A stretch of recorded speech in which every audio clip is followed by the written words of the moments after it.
Podcast. Hey, this is Aaron Karsten with Role Playing Public Radio, and welcome to a Patreon game. This is Delta Green, and the title of this scenario is All Hail the King of Time. So today we actually have two players that are going off for today, Michael and Will. So we'll start with you, Michael. Can you introduce your character and your concept? Hi, my character is Emily Conwell. She's a DA agent that barely graduated with a major in bio. She speaks pretty good Spanish. She's married. She has been married for a lot of time. She decided not to have kids because Delta Green. She has a single sister. Her mom died. She burned alive in a weird accident. And that's it. Okay. And are you based out of the San Diego or the Southern California area, or where are you from? Originally Italy, but I'm in San Diego. Okay, so you're based out of the home office there. Okay. All right, and Will. Hi, folks. I'm Will. I am running Special Agent in Charge Louis Bigby, Program Manager from the Department of Homeland Security. Okay. All right, and are you out of another local office here, or are you out in DC? Flown in from DC. DC. Okay. So, all right, and both of you, starting with you, Michael, right now, what brought you into the program? My mom burned alive in a weird accident. Ow. Holy shit. Just that's what was weird about it? Well, that she was inside the bathtub. Okay, full of water. So just immolated in the bathtub. So yes. Okay, that definitely will go on there. So geez, I think did you already put it on a point of adapting yourself to unusual? Or no, because I didn't see it, but I investigated the case. Okay, so if I would actually say if you wanted to put one point adapted to a natural, you could do that. So adapted to a natural, you can't. The only way to adapt to a natural is to lose all your sanity. So right, yeah, that was a joke. Yeah, okay. All right, and Will. I got memed. No worries. So, and what brought you to the program? What brought me to the program? I am terrible at thinking up origin stories on the spot. Okay. So I'm going to say... No, I got nothing. I'm sorry. Okay, no worries. So you saw something weird. Somebody got you a call later on, or there was a... Oh, actually, I could say this one right there. It was several... You're in Homeland Security, right? That's right. All right. You were actually given a call for a cleanup operation, particularly to organize one off in Afghanistan. In particular, a base that had a Taliban base that had been overrun, and the only thing that they ended up finding were shards of what appeared to be obsidian knives. Oh, that's interesting. Though nobody else was found on the scene, and it seemed that the only corpse there was just shredded beyond the belief. They made up an excuse that one of the local warlords in the area actually had a hold of a cheetah that it was keeping as a pet, and it obviously didn't want to be a pet anymore. How intriguing! I wonder if this could possibly be a reference to an upcoming scenario. I don't know. So, or might something they played. Listen to Roleplay Public Radio. So, all right. But both of you are going along your daily lives. When it's about 12:30 at night, your local time, when you end up getting your local times when you get around a call, stating that you need to be brought in specifically for a pickup and. It's like pickup and transport of a friendly contact. They believe that this person on your side, Amanda, may have come into contact with a biological agent that it's like making them a travel risk. So they need to go ahead and clear this person off to be able to safely transport. And Louis, given the fact that you have been able to cover up things in the past and make sure that you were there, this is kept off the basic books, they're going to allow you to go through there. You unfortunately will not be having any other backup, but the handler for this particular operation will be meeting you on site. So you'll be going. I'll say, Louis, you're being flown out to do that. So before you go, you obviously have to get out of your current project. So how are you doing that? What is your excuse? I'm going to see if there is any possible way I can invent some kind of reason to fly out to where did you say? I'm sorry? San Diego. to San Diego. If there's any reason at all that I can sell the boys upstairs on, yeah, I got to fly out to San Diego for a couple of days to deal with X, Y, Z. Okay, so yeah. So what is the what's like the most expedient excuse you can get that you feel like you can lie about, or at least use that patented Homeland Security? Yeah, dig through the open obfuscation? case files, see if there's something that I can say. Oh yeah, it's a lead just popped up. Okay. Do you have bureaucracy? I do indeed have bureaucracy. Roll Let that. me go ahead and roll that.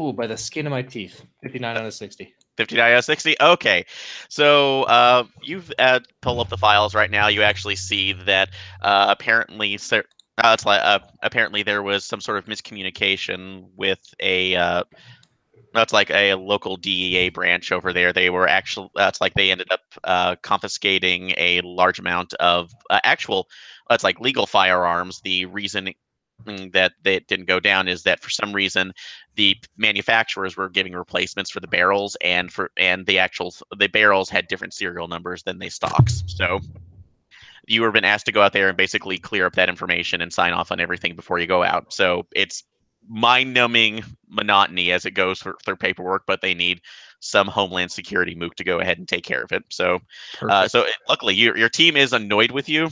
They figured they should be able to take all the work. So, but you managed in charge.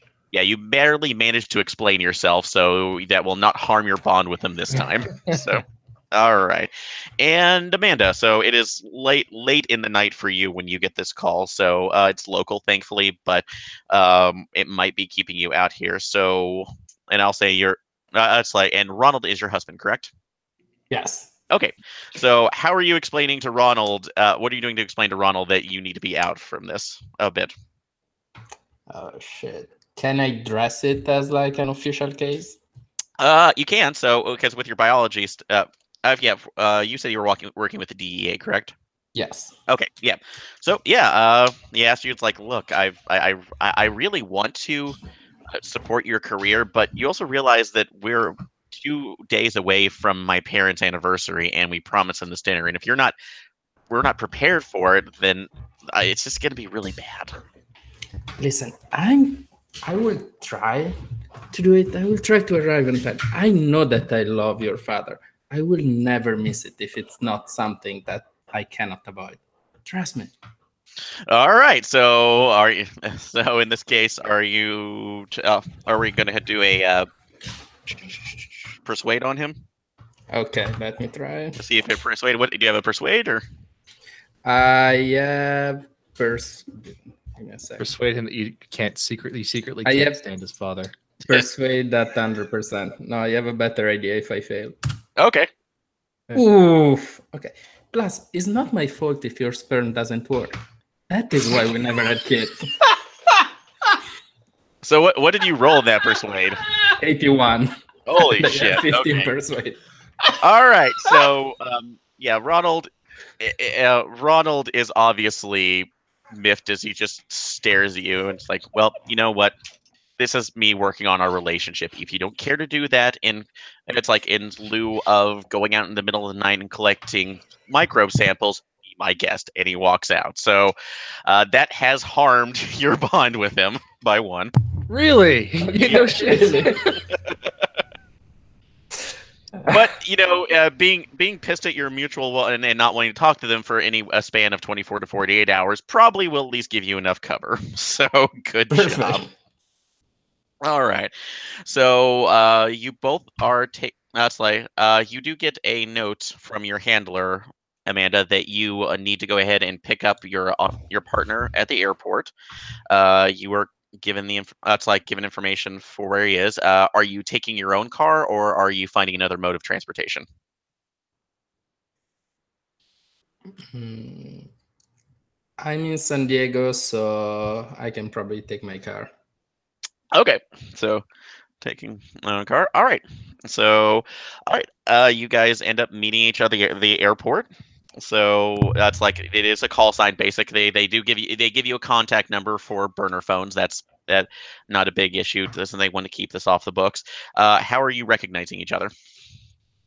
We meet at a prearranged location. I walk up to her and I say, "The in-flight movie was Armageddon." And what's our response?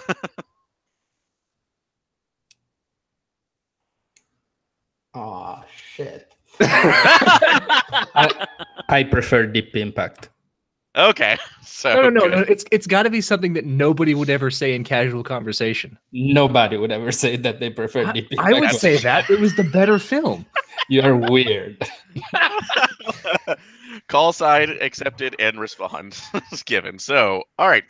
So you managed to go ahead and get there. The location, once you're together, you text your handler, and he gives you a location for a warehouse. That's like down near the docks. So, looks like it is an old canning. That's like facility under the name of Timely Tuna. So that's like you end up driving down there for the middle of the night. Both of you, once you pull around, you can make alertness checks.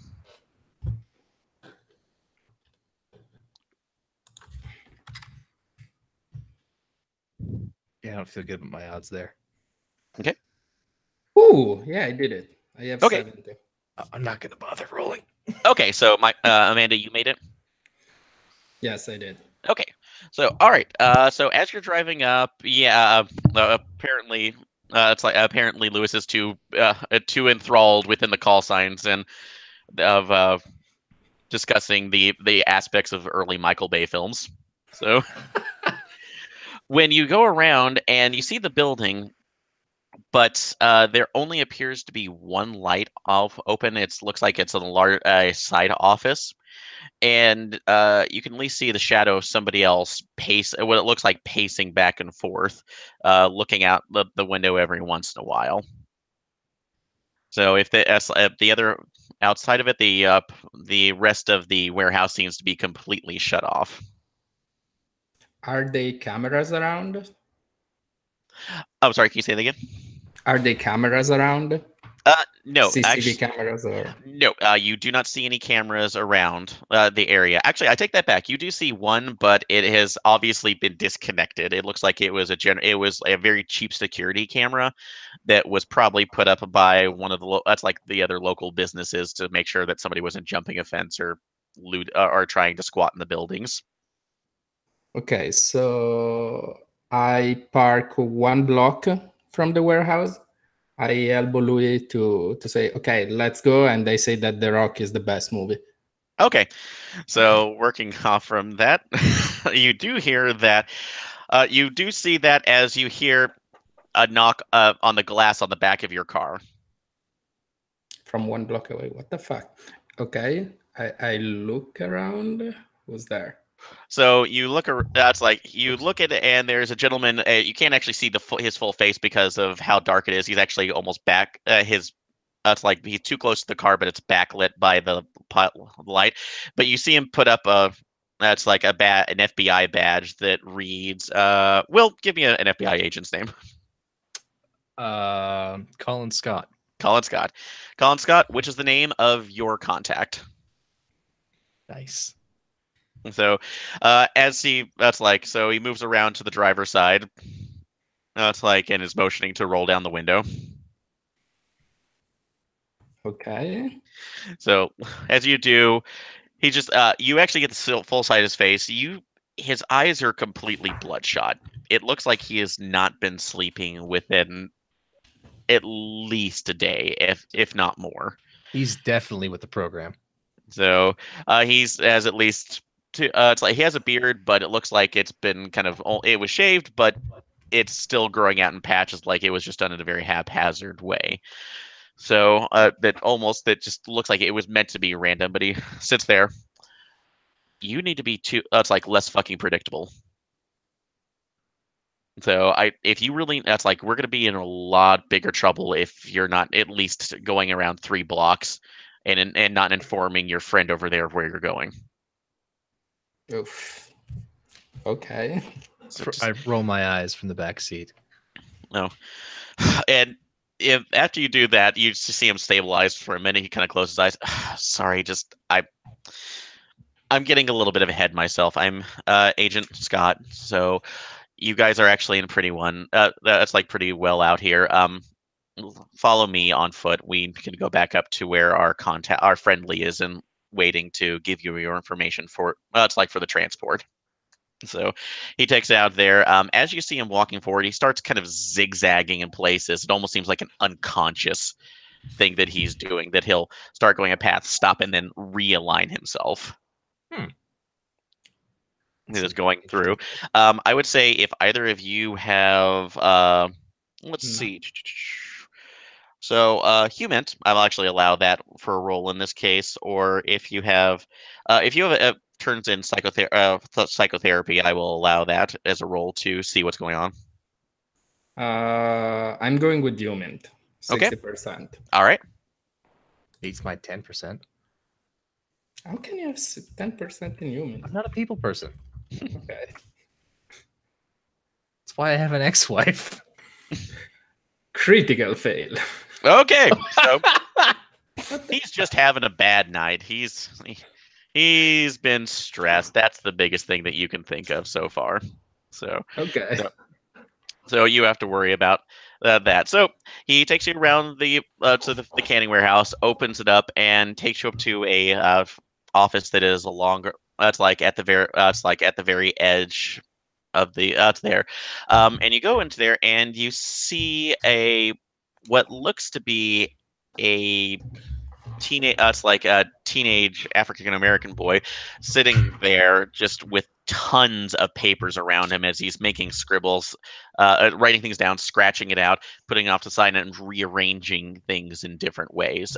There are papers everywhere down here on the floor. If you want to look at any, you can either look at these for. It's like to see if there's a pattern that you can notice going off before you talk to him. I will actually say, well, human can also be product in there if you want to. Forensics is definitely something on there, or you have psychotherapy can be used. Sigint, I don't. Human. Okay. Yeah. I'm going again with human. Mm-hmm. I know that I'm going to lose a lot of sanity, but I don't know why you'd say that. 41. 41? Okay. Yeah, you look at all the drawings here, and the drawings and the words that are written there. It seems like it's almost some sort of form of an organizational chart, oddly enough, but he has people's names that are kind of ascending, descending, scratching out, and they seem to be forming some sort of odd circular pattern around everywhere he's putting them down too, where even it looks like he's throwing it, lines are connecting. And while you're looking off of that, you can actually talk about that, make the sand roll.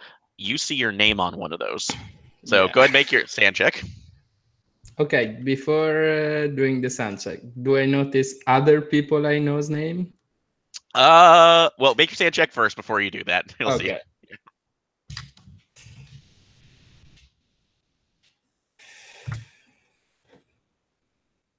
And I passed. All right, so 0 sand. This honestly could be, this is weird, but honestly, given the program you're in, somebody could have gotten your name off of it. You're with a handler, so it's a little bit off.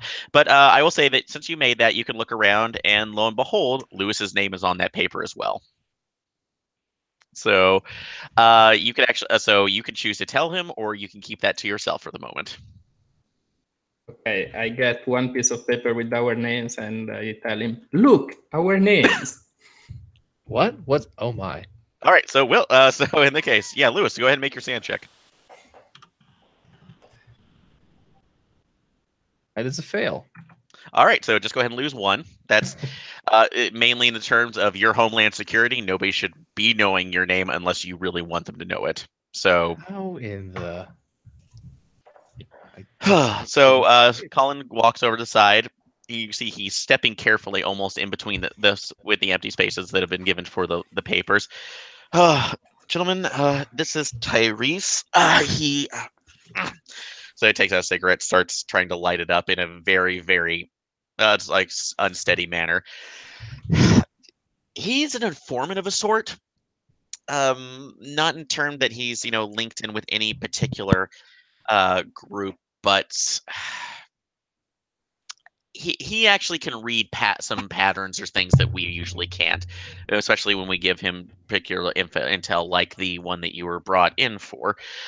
Specifically, that's like considering this message. He ruffles around in a desk and pulls out 2 notes. So one of those appears to be that's like written in a foreign language that you're that's like initially not recognizing without further inspection. The other one is a very, very scratchy writing on it that appears to have been a crumpled piece of paper stuffed somewhere. Collins explains that these were left for the drop box, or the dead drop, for 2 of the agents who were looking into the Santiago, that's like a drug cartel, one of the other premiers within San Diego. They they were looking into it particularly for illegal fighting rings because those have become popular with the rise of MMA, as in the fact that you can actually that's like they can get a lot more money off of just recruiting potentially failed boxers or fighters into it. But he explains that they were doing just general reconnaissance and went dead. And when we tried to figure out what happened to them, we left them the call response note, and this is what we got back. The crumpled piece of paper on it is sitting down there and specifically reads, "He comes, the heir to the throne that will close the gates on this world and open the next, Omagio." So, and at the last one, it has that word Omagio, spelled OMAZO. That's like written over and over and over again. That's unnerving. So we didn't really know what was going on with it. So we took a chance. We brought it to Tyrese here, and sorry for the lack of the pretense, essentially, but that's why you were brought in, because he looks down, points to both of your names. He saw you coming. Did anyone translate the foreign language notes?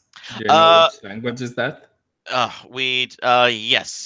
This is Vietnamese. So we have a contact that locally that would normally do this, but they unfortunately are indisposed at the moment, and Tyrese unfortunately is not fluent in that as either. So we really need to be able to figure out what's going on here. That's like we feel that this is still connected in with the Santiago. That's like drug cartels, but we don't know what might have linked it in there. So what I need you to do is to go to make the general investigations, go to each of the locations where their last fighter was seen, and see if you can pull up anything else from there. He gives you a profile, pulls out a manila folder of one of the prize fighters for this ring, a Luis Torres. It's like 28-year old from Puerto Rico.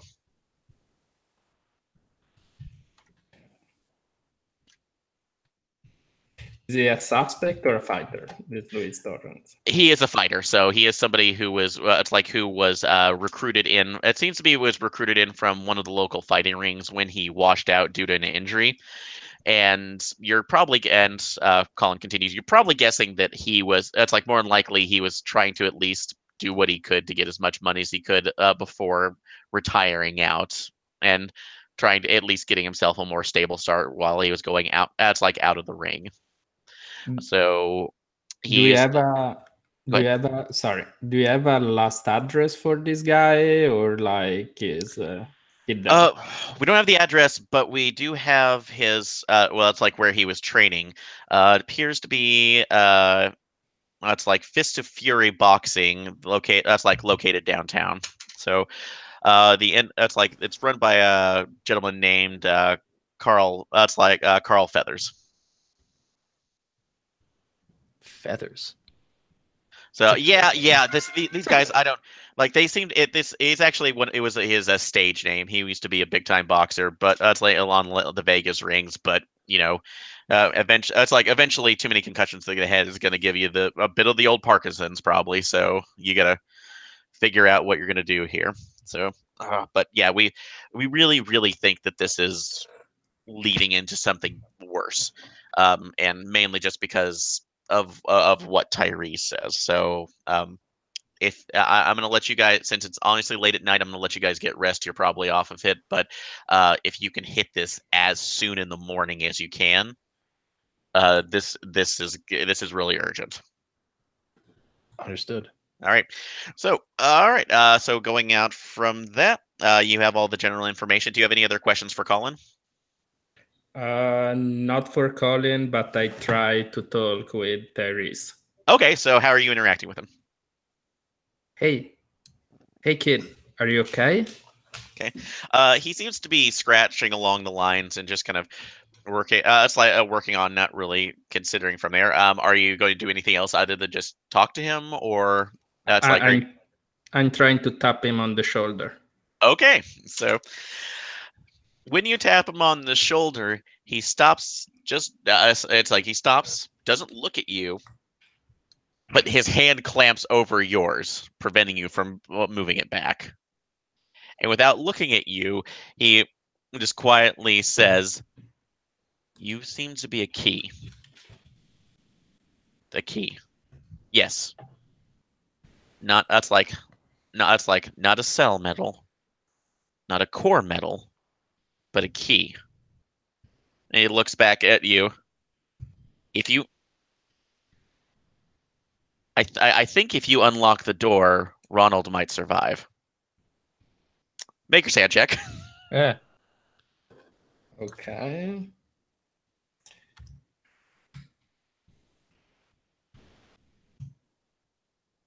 Oh yeah, I will survive. All right, what did you pass it? Yeah, 35. All right, pass it. Still take 1. Okay. He then looks over to you, Lewis. You. If you don't accept what he's offering, then then everybody very much will die. Including including Galen. Except what who's offering. So, and that's the question. But he just said, what are your brother's names? So go ahead and roll that, Stan. Oh yeah. Fine. All right. Everything's fine. All right, take 1 anyway. That was fucking weird. So, working out from it, but then he seems to lose his focus again and start writing back down everything. So, I turn to Scott and I ask, "What the fuck with your talent?" So, are you doing that to Colin? No, I'm asking. I'm asking. Yeah, to Colin. Colin Scott. Yes. Okay, so you're asking the talent. Like, look, I don't know what the kid's deal with is right now, so I've not been given that information. He might be autistic. He might be a genius. He doesn't really respond to anybody else, but he pulls details of things that he should not fucking know. I mean, and you actually he bites down on his tongue because you're obviously he's trying not to tell you something now. He realizes he's taken a step too far. So I'll say you have 1 chance. You can use a persuade check to try to get one thing out of him, but if you don't, he's going to shut down completely. Okay, I'm going to persuade. I have 50. Will? I have 70, but are you sure? The more we know, the better it is. Plus, we have a lot of sanity because this is like the first adventure. So, I'm gonna. Yeah, it's a 1-shot. Who cares? So I'm gonna, to Special Agent Scott, I'm gonna do my best persuasive voice, and I'm gonna say, "What kind of things are we talking about?" All right, so I'm gonna say that 70. if you can't, you can go ahead and do it as is. That's not in there, but he's gonna be clamping down on this pretty hard. So that's gonna be at a -10 for your skill. You already rolled 7, so yes, you already 7. Oh, okay, damn. Never mind. So as he's saying, like, no, I can't. I really can't. You see a pill bottle drop, and you pick it up, and you see it's actually a very, very strong. It's like apparently strong dose for Adderall. And as he looks at you, he just kind of slumps down in the chair for a second. I'm not going to give you all the details, because I can't, and and clearances are still a thing. They aren't in the fucking cowboy era. The what era? Never mind. But Tyrese over there was found pretty recently, like within the last year. And we don't really think he's we know he's not all together, but he sees forward, if that makes any sense. And in the particular, and if you hang out with him too long, he sees every step forward that you make. Everything. He sees everything that can go right, everything that go wrong. That's why a lot of people don't hang out with him. That's why I'm the one who goes here and goes there, because he'll basically tell you what's going to what can happen, and I can't really tell you how many times I've been told how I'm going to die, and I don't know which one's going to be the real one. But when we've been able to stop things, he's been pretty damn obvious. And the last thing I'll tell you is that he's been more anxious about this one than any other side. Usually his circles are only maybe on the top of a desk. This one's filling a fucking room. Something that's like, whatever he's pointing towards, you need to stop it now, or that's like some shit is probably going to go sideways, and it's shit that needs to be solved quietly. Okay? So that answers the question I was going to ask, which was whether or not this intel, the intel that Tyrese gives, is actionable. So I suppose Very. the follow up would be we have indeed been able to stop things that he's seen. Then, yes. Buddy, you know your answer. Can neither confirm nor deny. So I just know that we can. It's like if you follow his directions, he'll at least lead you to the place where you might be able to do something. After that, it's up to you. Just because he's seen something doesn't mean it has to happen, right? In the past. Yeah, more than likely. But again, can't confirm or deny. So, but I would probably start. I would probably go ahead and get a move on, unless you really want to be seeing it. It's like starting to see things in the next couple hours. Trust me, you don't want it. So, and he picks up the Adderall, pops at least 3 or 4 that he shouldn't be doing that, and just shoos you out the door. All right. So, before he shoos us out, yeah. Agent Scott, what's our method of contact when we find something actionable? Oh God, thanks for that point. So he throws you an old Motorola Razr, like Nice. a really old beaten up one. That's like SIM cards have been switched out for that one, so you can. That's like that will actually that will call over to the kill team, because I'm not if necessary, but you just need to report and everything. Did you say kill team? Oh, sorry. That's my pet name for all the other spooks right now. So if shit goes sideways, once you've laid eyes on this boxer and whoever it is, you can give them a call. But we're out. So have a nice night. Door slams. Bye. All right. Well, I suppose that answers the question about support. Yep. So right now you are on your own. You were to keep it quiet. You were to keep it low key. Just another day in the program. Exactly. All right. So, but it is almost 2 a.m. So, the areas that you're going to be going to, because you unfortunately only have a little bit of contactable information. So you can choose to go retire for the evening. I will say that the cartel is well known. So if you want to do research checks beforehand, you can go ahead and do that. But it will be pushing. That's like you have to make constitution checks, as you will be pushing into the evening. So you can research all night or get some rest and hope that you might be able to pick it up in the morning. Okay, being a DA agent in San Diego, can I just do an intelligence check or something, because I probably know about it? Yeah, I would actually say you could do that as well. But I will say if you want just basic details on the cartel, you can do that now. If you want anything more in depth, like potential contacts that people have been using, that's going to be an all night research, or at least contacting the people or getting in contact with the people that can give you that information. Okay, I pass. I will call like Carton in the morning. That is a colleague at the DA and might know something more. All right, so you can go ahead and do that. All right. So in this case, so bringing those two right now, first off, I assume, Lewis, you have a hotel that you're going to. Yeah, I was just going to suggest we secure lodging with cash.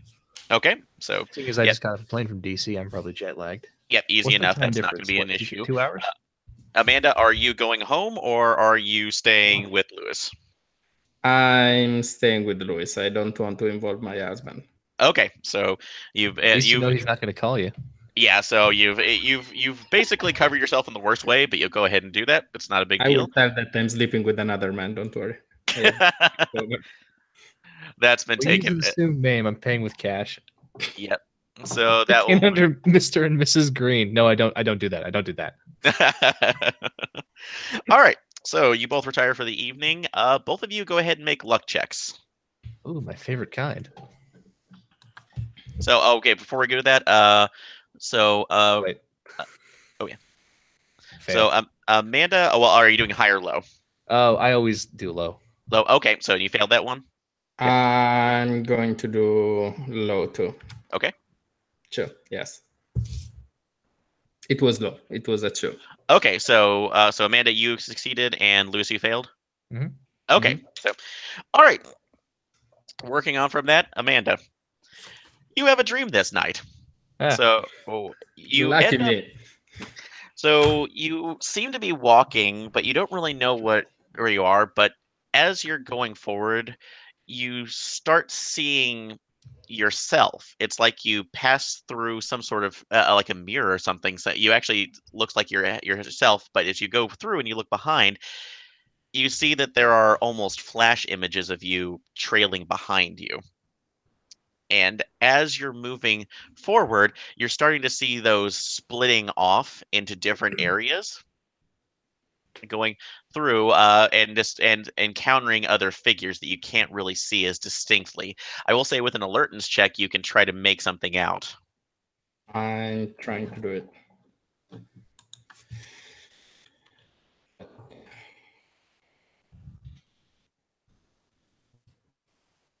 $22, that most likely is a critical success, but let me check. So, well, what did you get again? 22. 22? Oh, damn. Yeah. Okay. I'm really alert. Okay. So alert. All right. So, yeah, you just seem to snap into focus. And as you're going around, you see that you actually are standing in the it's like you stop and you actually see yourself standing in the middle of a circle with other of your mirror images facing down 8 different other figures that are seeming in front of you. Each one of those, you start walking outside of the center and passing by them. You can't really get a full focus on them. They look like they're human figures, but they're almost elongated and contorted in such a way that they have it. Their hands are longer and more spindly than they should be. One of them just looks like a human wall of meat, essentially, for how huge it is. But each one of these, as it's going through, seems to be handing you something. And it's like as they hand it to you, they collapse in on themselves and seem to it's almost into this inky black cloud that seeps into your hand. And as you look down each of your hand, you seem to be holding some sort of metal. The one that in it that you can't make out. There's apparently a pattern or etching on it that you can't see, but as you do, it comes through. Each of the eyes of your figures looks back at you and is just washed out. Almost, that's like washed out, and then is replaced with what look like compound eyes. And that's like the last thing that you remember is as you're backing away from this, all of them seem to turn around and start advancing on you with this shrieking noise coming from your mouth before you wake up. Shit. Go ahead and make a sand check.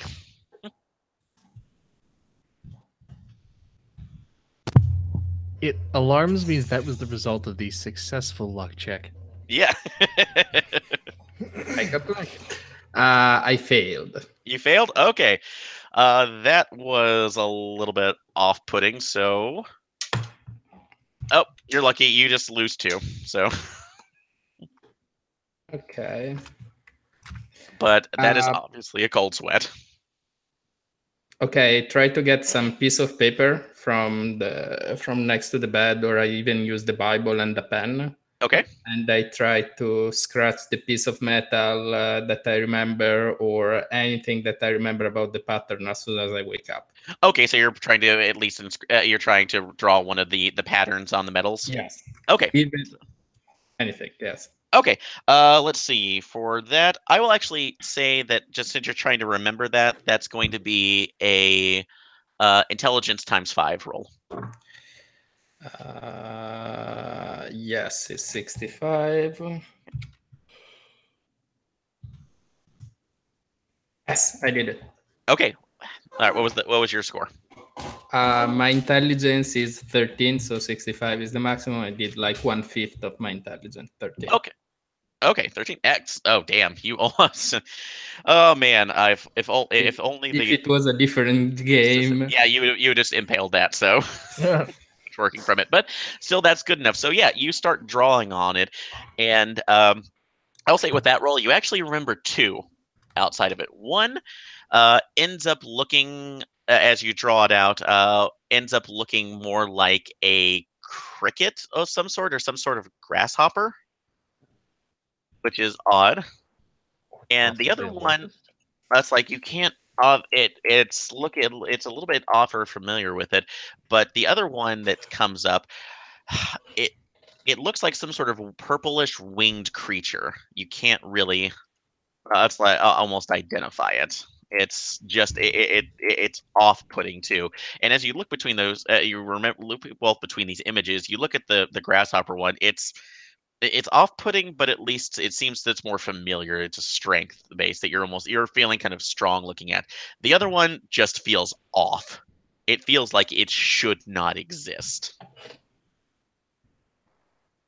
And you're not sure why it's basically it's this horrifying. So Do I also remember if they were like etched on different metals, and which metal?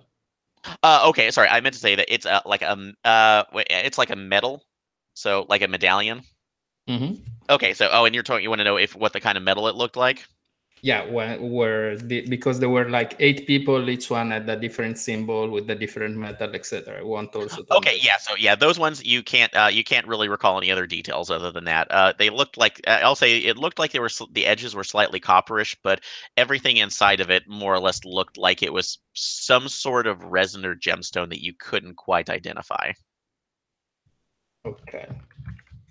So, if that's like, unfortunately, if Dreams did not, it's like had forensic analyses, you might be able to take a look at that, but it's a little more difficult here. I understand. Okay, so looking off from that, you're both awake. So, are you going to tell your partner anything about this dream, or just kind of discount it? I'll show him like the piece of paper with the etching that I get, and I try to describe in some way the dream. Okay.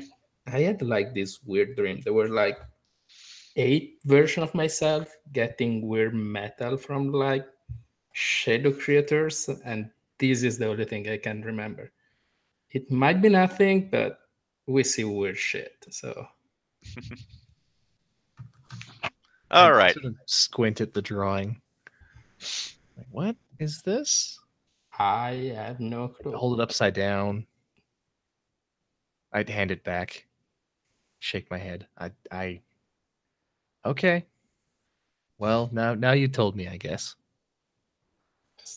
All right. But So a little bit, yeah. So a little bit off-putting from it, but it's like you are definitely getting something. All right. So it is during the day. You can do general investigations. You do have the information for the boxing ring, so you can go ahead and go there already. If you want to, you could do investigation at the local DEA office, or if you want to pull information from Homeland, I was at say you could both do that because Homeland Security obviously would have other information about possible terrorist cell organizations, so you might be able to pick up something from that beforehand. So, what do you want to do?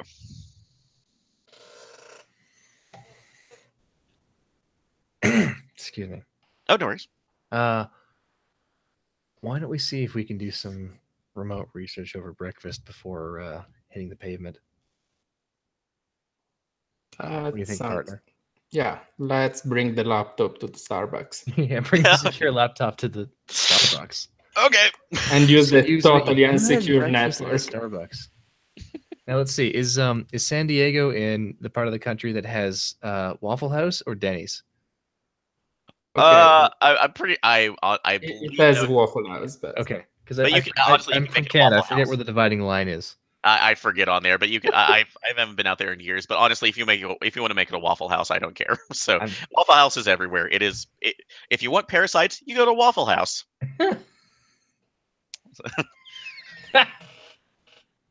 Not that I might have known in that in any way, shape, or form. So, yeah, if you want to go ahead and go for the research off of it. So I will say that to be able to get the contact information that you need, it's either going to be a bureaucracy check I'll say to get what you need to do first, it's a successful bureaucracy check, because you do have to make sure that you're being safe with this, and then you might be able to look the information up either through criminology or I will allow criminology, history, and or occult. Oh, interesting. Well, if I can at all learn anything without tapping official agency contacts, I think that's the preferable option. So I'm going to rely on my history skill.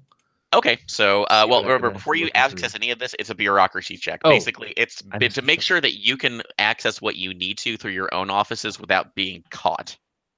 All right. Well, I guess I'll start filling out the paperwork. Okay. All right. So go ahead and make that roll.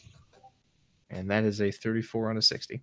All right, no, that's well enough. So you basically make enough of an excuse, and with your own login credentials, that you can pull up any information from that. So, all right, so this can so either of you, now that you have this, you can pull up through criminology, history, or occult. I have a decent history. What's your skills looking like? History, I think, is 10, but I have 15 criminology. So we can try to look from 2 different angles. Yeah, okay. Absolutely. If you want to, that is perfectly reasonable. All right, so I'm going to try the history angle, see what I can learn by digging through the records. Okay. And that's 76 on a 60. That is a fail. Okay, so I will say it was a 76 out of 70. Yes. No, 76 out of 60. 76 out of 60. All right. Yeah. Unfortunately, you're not getting a lot on this particular. It's on this particular cartel. The only thing that you're seeing off that is that they really only started to become active within the last 20 years, and that they were. A bit of information that you get from that is that they were that they ended up being one of the integral forces that actually pushed out a couple of the other local gangs, including one that was noted Vietnamese gang that was the English translation for their particular name were the Brotherhood of the Knives. So that they've ended up going through, but they seem to have been involved at least in a street war that left the Brotherhood decimated. That note that we were shown, that was in Vietnamese, wasn't it? Mm-hmm. That is correct, and you do still have that if you need to find some way to translate it. But you have that information, so Google all right. No. Well, we do need that translation. So, Amanda, were you doing any other research roles through criminology or? Yeah, I rolled criminology and I got a 6. 6? Oh, excellent. For the same document. So okay, no, damn.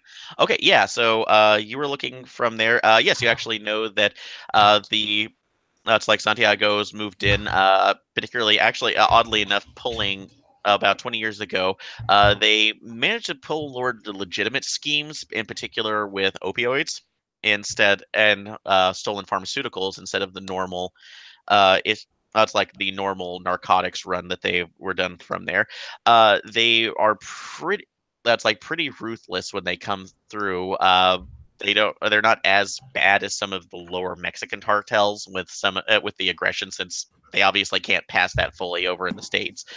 But the one thing that they did notice is that they did a lot of integration, and apparently allowed others to become. It's like take auditions to become part of their cartel, with when they were at least having wars with others. So it is noted that other gangs, including the Brotherhood of the Knives, there have been a couple repeat offenders that are actually part of the cartel as lower level enforcers now. So if you can find them, and I will say that with this information you're looking through, let's see, Michael, since you didn't give a name, what's the name of a Vietnamese enforcer for this cartel? Oh shit! I don't know Vietnamese name. It will Okay, so or you could just they basically, it could be any name that you want here. So who? Pete. Pete. Okay. All right. I'll say this is Vietnamese name. All right. Typical Vietnamese name. So we'll say Peter Nguyen. So. All right. So Peter Nguyen is a 28-year-old who has been racked up on at least two. It's like on two different drug charges. He is set for his. It's like he's been actually brought in as an informant every once in a while, trying to avoid his third strike. So he can actually.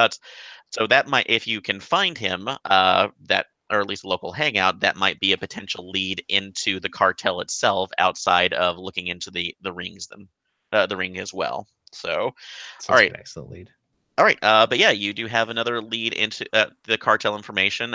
You still need to give at least the fighting ring information and more on Luis Torres, figuring it out. So I will be right back, and you guys discuss which lead you would like to pursue.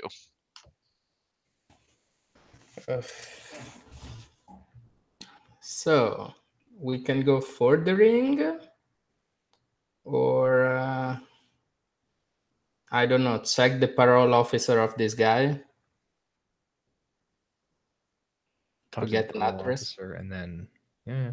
He has like 2 free strikes. He might have a parole officer, or he might have had one. He has a contact or a handler of some sort, certainly. We might not have to push very hard to make him roll over. So, or at least that is the easiest way we can find him, probably. Yeah.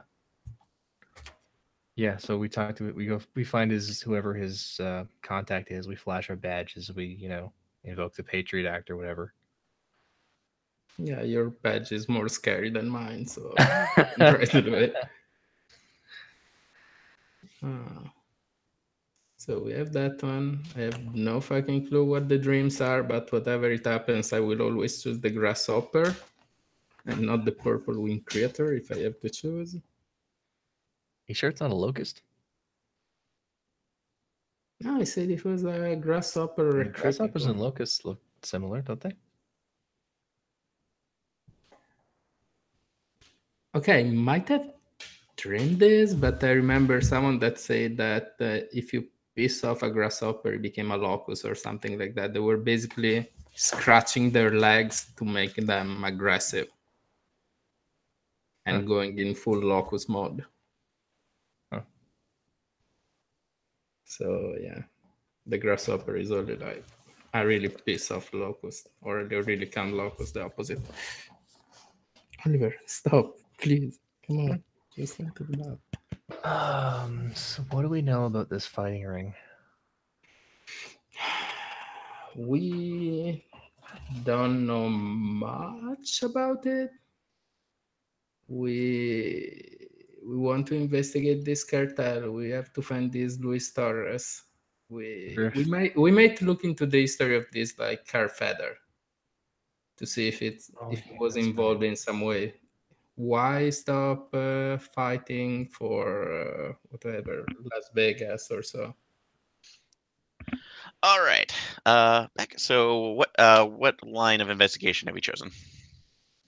I think we were going to see if we could call on this was. What did you say his name was? Pete? Pete Nguyen. Pete Nguyen. Yeah, we're gonna see if we can get a hold of his contact or whoever in the whatever agency he's working with. Okay, I will actually say that's easy. He's been bugged. He's been brought in on like multiple, usually drug charges. So that again, that's the big thing. So that would fall right within the purview of the DEA. Perfect. Uh, And if we get any resistance, then I can flash my badge. all right. So, all right. I will say that he is actually working out. So you find out his current employer. So he's working as a bike delivery, a bicycle delivery service for parcels Okay. going across the city. You met. It's like you walk in. That's like kind of yeah. Let's see. It's just a general receptionist behind the counter, looking.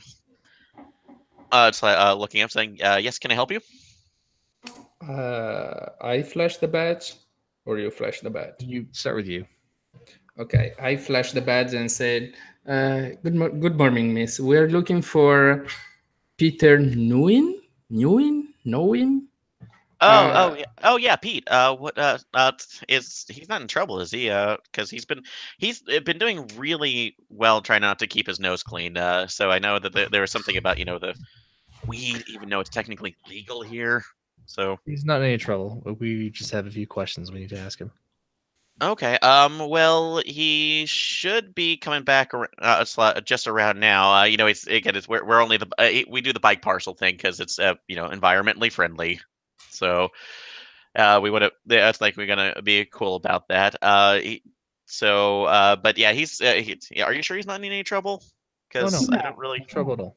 Okay. Don't worry, we So, are like following a different investigation. We would like his support. Just don't oversell. but so I just really want to make sure that. So but I let me check. Oh, darn. I'm really actually sorry. He's actually almost all the way across town, and he's probably not going to be back for at least 30 more minutes. So That's fine. I reach over her desk and grab a post-it note, and then take out my pen. I go, "That's fine. Can you have him call us when he has a chance?" okay. Yeah. Okay. We'll definitely go ahead and do that. So just I took that now. So thank you. So appreciate it. Thank you. That's like remember, if you need speedy delivery for anything, this is it's like we're the place to be. Speedy deliveries. That's our name. I don't respond. Me Okay. neither.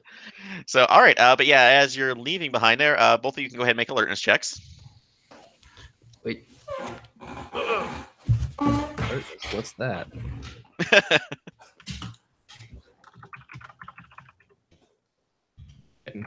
No. Yes. All right. So Amanda, you made it. Yes. All right. So yeah, as you're walking out, you actually take a look because you see that there's a rack of bikes there, and you see one that. Oh, shit! Wait, okay? Wait a second. You right there? Yeah, no worries. Oh boy. Disaster has struck. Second. We've had our Game- first casualty already. Oh my God, Yes. game came through. Yes. Give me 1 second. No worries. We'll take a break. And kick out the dog. So while we're on the break,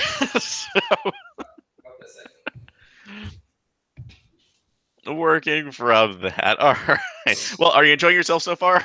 Oh yes. All right, good. So It's infrequent I get the chance to actually play as opposed to run games, so I Oh, do enjoy these. good. I am glad. It's been a while. It's been at least a month or two since I've actually run. I've unfortunately been on a red markets kick when everything we had to do for Gen Okay. Con. So, all right, Sorry, everybody okay? There are glass on the floor, and I don't want the dog to step on that. Oh no. Yeah. No, Okay, I'm just glad everybody's all right. Okay. All right. But yeah, you go and see that there are a row of bikes out there, and one of them has with all sorts of NOS and what other sticker and apparently van stickers on there. One that says Pete's.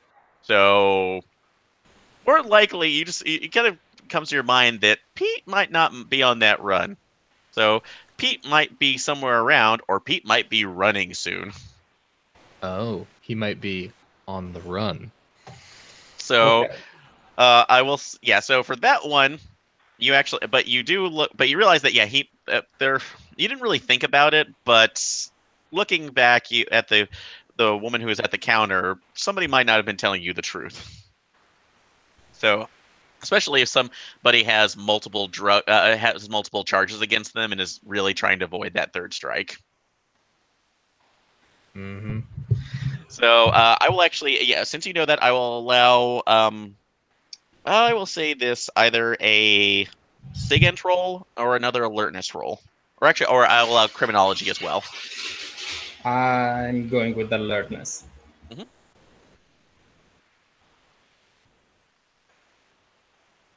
Ooh, 71. I'm out by 1. Okay. And Lewis. I'm gonna try my luck with criminology. It's not a great skill, but it's what I've got. Oh, a 37 on a 30. I missed it. 37 out of 30? Okay. So unfortunately, you don't actually, you only kind of think about, like, wait a minute, he might be here when you hear a car peeling out. And there he goes. Yep. So I will say that you have a choice here. So I will say that there is do either of you have drive? I have 15 driving, so I can do it. I have a 20. If you want to do the chase, or you can do this, or you could try to figure out another method of getting that information. So as the car peels out, I put my hand on Amanda's shoulder. I say, "Let him go. We'll come at him a different way." Oh, I take up my phone and I say, "What was the name of his handler again?" His handler. His contact with the DEA. Okay, so in this case, that would be more of, that would be along to the probation officer. So make up a name here. Officer. Okay. All right, so I will leave a message with his probation officer saying that we'd very much like to get in touch with Pete. Okay, so I will say that it's like easy information to get since you're with that, but that's a bureaucracy role to at least get the other person in and put down that and go ahead and put that down. Attempt the bureaucracy. All right, so I leave a message. Yeah, this is a special agent, Louis Bigby of the DHS. Very much like to get in touch with one of your informants, Peter Nguyen. Was it Nguyen? Nguyen. Or yeah. Peter N. Very much like to get in touch with him. Seems like he's a difficult man to get in touch with, but well, we can discuss that later. Please get back to me when you get the chance. Okay, and what was your bureaucracy role? It was a 19 on 60. 19 on 60. Okay, easily. So yeah, you know that you have enough of connections, and if there's somebody from the DEA or some other agency breathing down his neck, you're going to get to that soon. So that'll just be a slight waiting game. All right. Do you want to go? So you still do have the boxing ring as well, if you want to go ahead and do that. Also, let's see. Yeah, so right now the boxing ring is the primary one, unless you want to ask any other information from the clerk at this to see if you could get something on him. Oh, the clerk here? Yes, because basically, if you want to press into her for information, since she obviously covered for him, so he could slip out the back and get away in his car. Also, isn't lying to a federal agent like some kind of offense? Yeah, but we can't prove that she was lying. Yeah, so that is true. So it's a risk. So you do that, or you still have the contacts over at the boxing ring, which you haven't been to yet. I say let's put this one on the back burner. Let's come back. If we need to, let's come back to her later and say, hey, do you know it's a felony to lie to a federal agent? If we need to. And in the meantime, let's pursue this fighting ring. Okay. Do we want to translate the Vietnamese message first? Oh yeah. If you want, that is a choice as well. I will say that is if you have a particular contact, or let's see. My only concern is, what if it's some kind of like thing where reading it aloud, I don't know, summons a monster. Well, that's a choice you take. So I'm just saying it's a risk. I don't know if it's a risk I want to take. All right, I will say that. Since either of you don't have Vietnamese in your language skills, I will say that there are two choices that you could make. You obviously, through the DEA's contact, you actually have local translators that you set through one of the universities, where you can go and have that gone over. Or I will say through Homeland Security contacts, you can also go over that you would have local it's like basically local informants that gave you information, but that's more on the lower side for things. So there's a a couple restaurants where they have people working who could probably do that for you. In this situation, I think the DEA is again the better avenue to pursue. Okay. So for that, is that taking the university option then? I think so. Yeah. All right. So I find somebody trustworthy.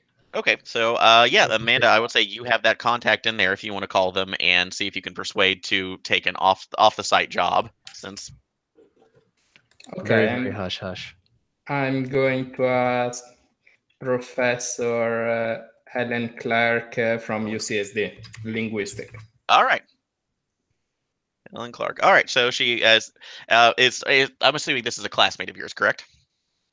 No, it wasn't one of my bond, but this one, yes, it was like a classmate at UC Davis that got a tenured position at UCSD.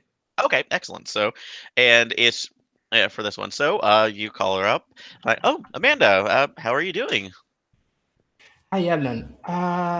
I know that this might sound weird, but I know that you study like Southern Chinese culture and their language, and we are in a case, I want to say. You cannot ask me more about this. It's kind of important, and we might need your help.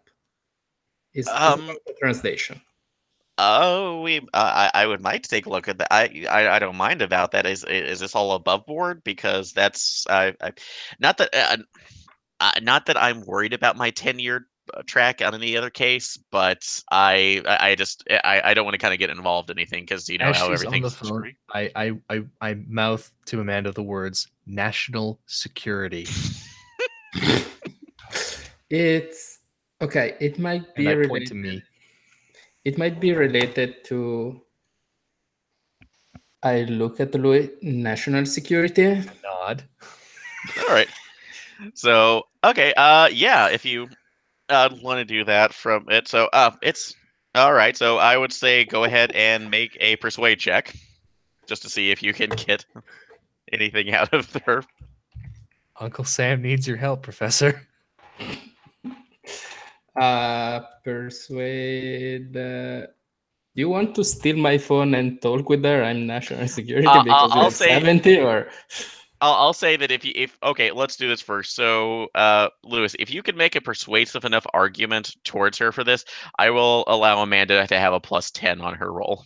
But you have to make this really good. I don't know if I can make it really good. The best I can come up with is no. This is totally above board. We just want you to keep quiet because national. Give me your best. Give me your best one. Convince me. Convince. Convince Karen or Helen. Sorry.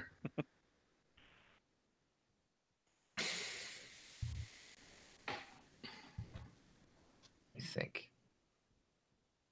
I can suggest that we don't know what the fuck is written here because it's Vietnamese, but it's related to an important case. All right, so I'm gonna say, all right, so Professor, my name is Special Agent.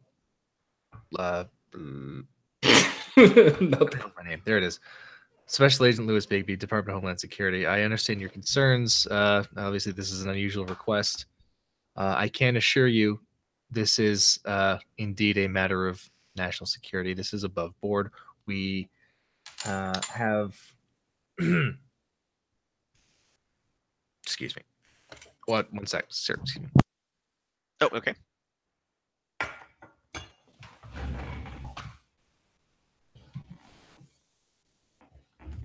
Okay, sorry about that. I can assure you this is all entirely above board. We simply want to keep this matter quiet for reasons relating to an ongoing investigation, of which neither myself nor Agent...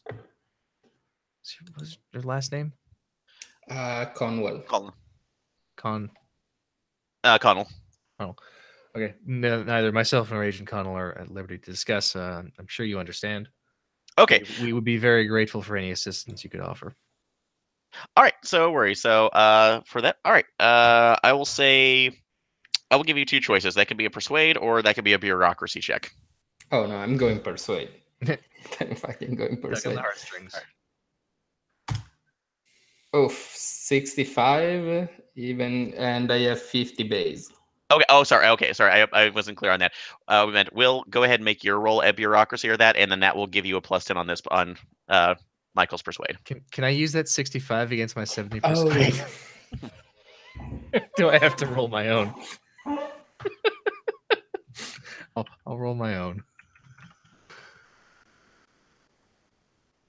Go ahead and make that. Yeah. Yeah, so that's a 79 against a base of 70. All right. So no. Not especially persuasive. Okay, so that didn't give you on that one. So, but you didn't. But Amanda, you'll have your one roll. So go ahead and make this last one. See if you can make it count. Okay, let's 100. 36. Yes. All right.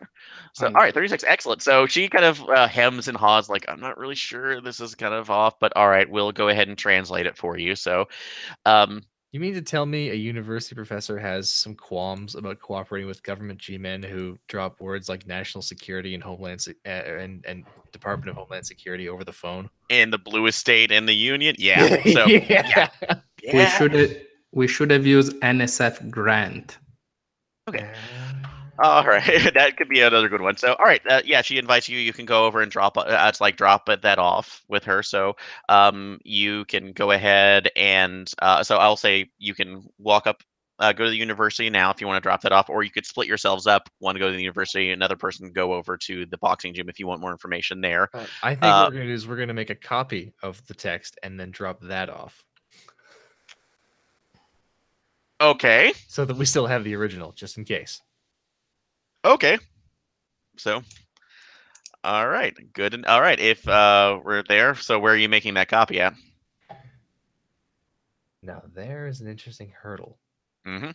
So you can make that anywhere if you want. Technically, just kind of interesting. So, yeah, I guess it is. Yeah. Let me. Can we take a picture with our phone and keep the picture? I'm sure we can take a picture. Sure. The question is, how do we then get the copy to her? Are there any security hurdles that you can think of that would be involved in making a digital copy at like the university copy shop, or transferring a digital copy to and then printing it? And it wouldn't be stored on any of their servers. It would just be stored on wherever it is we're getting it from. So our phones. Every copy machine has a different like pattern. Yeah. So you can recognize. So let's go to the university print shop and see if they have a really low tech copy machine. The lower tech, the better. All right. So just say that you are going to the university first to get this. Yes. All right. So, okay. You know, at this, yeah, I'm gonna go ahead and both of you go ahead and roll SIGINT. Hold on. Halfway to the university copy shop, I suddenly have a better idea. Okay. I get out my secure phone. I take a photograph of the original. We will give her the original. We have a photo of it in case it gets lost. Okay. As long as nobody gets a hold of my secure phone, we're good. All right. I accept that. Before doing that, after he took the picture of the message, I want to check if the two things are the same. Oh, interesting. Okay. So you want you're wanting to with the English one that you had? I want to check if the Vietnamese message and the thing that we copy with the camera are the exact same message, or the word changed or something like that. Okay, so you want to see if they mirrored each other? Yes. All right. Okay. No, that'll be fine. So, yeah, she's kind of busy at the moment, so she'll go ahead and take the information and basically call you once she has the translation down. So, because I will say you drop it off with her, but she looks at it and says, "Yeah, this actually is a little bit an older aspect that I'm not used to. So it's a little bit off. Not really sure what to make of this one." So, but yeah, you could just it may be an hour or so because I have classes to run, but you guys go do whatever you need to. All right. So, but you have left it on there, so she is going to go ahead and translate that. So, all right. So you have that information in there, or that's like, and right now the only other thing you have currently is the boxing ring, unless you want to. Let's see. Oh, actually, I'll say this: you have your other you do get a call back, and they do. The probation officer, let's see, I'll say Officer Smithson, calls you up, says, "Yeah, I'm kind of really damn shamed at Pete. He's technically a good kid. He just makes a lot of really really bad decisions." So, Yes. and we thought this delivery job would keep him on the straight and narrow, and burn off all that energy that he really wants to get from the meth. So we We'd be very wanted to do appreciative that. if you could set up a meet. So yeah, I can. I will actually go bring him in myself, but you. That's like you pretty much need to. We'll make it a neutral location. So he actually chooses a Starbucks downtown. All right. Finally, Going for that, and said that he'll meet you in about 20 minutes. All right. Thank you, Officer Smithson. Okay, so all right, you go ahead, trail out. So it's taking you that long to go ahead and to like get down to the Starbucks that he's at. Let's see. While you're driving around there, go ahead and make alertness checks.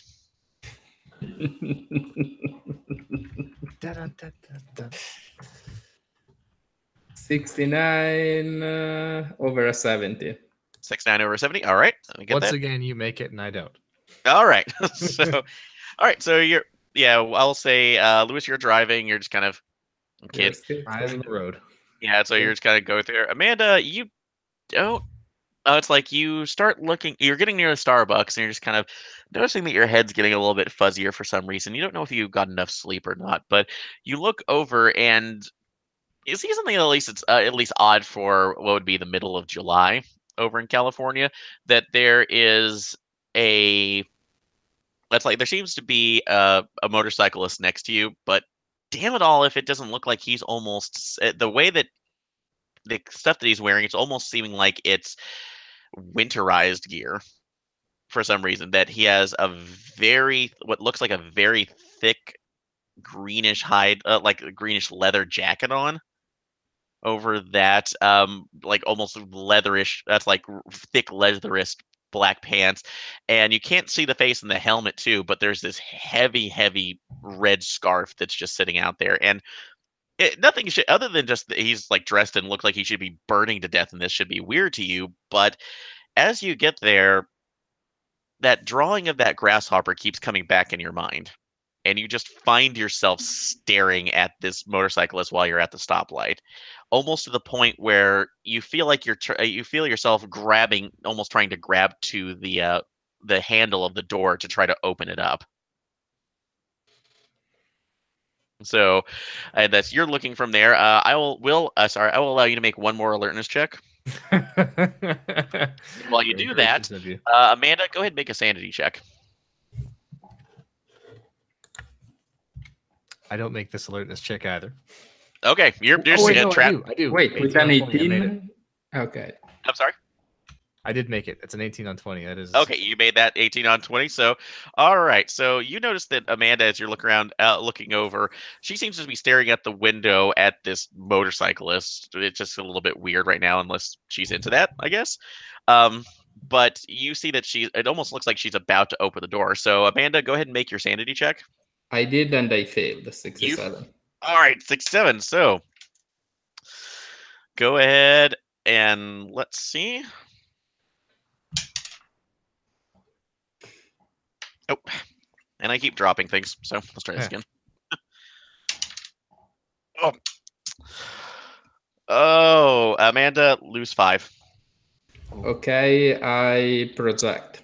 All right, you are projecting. Well, you've lost 5 at once, so this is I project to reduce the loss. Oh, you're trying to project? All right, so okay. What are you projecting onto? I think to my sister. She already lost her mom. Oh. Wouldn't want like her sister to jump out of the car to try to grab a motorcyclist. Okay, so all right, so you're trying to think of her in that case in the positive to project on it. So all right. Yes. All right, go ahead and make that. 1 before, okay. Yeah. 3.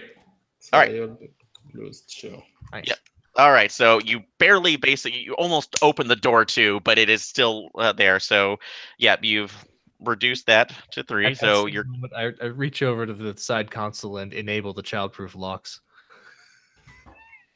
All right, so that So you're looking at that point. Yeah. So you kind of wake up out of your stupor. You're looking at this, looking back at this rider, and the light turns green. So he drives off, and you see that. Oh, Lewis is just kind of staring at you, like, what the hell's going on? There is something about that motorcyclist. Can I follow the motorcyclist now? Yeah, you actually, if you want to track that, if you're feeling it, but you're also supposed to be making you're supposed to be making your rendezvous with Officer Smithson and Pete. The grasshopper was like the symbol that were giving me strength in the dream, so I following this arch. I want to know who this guy is, why I'm strongly attracted by this figure. Okay. Did you get the plate number?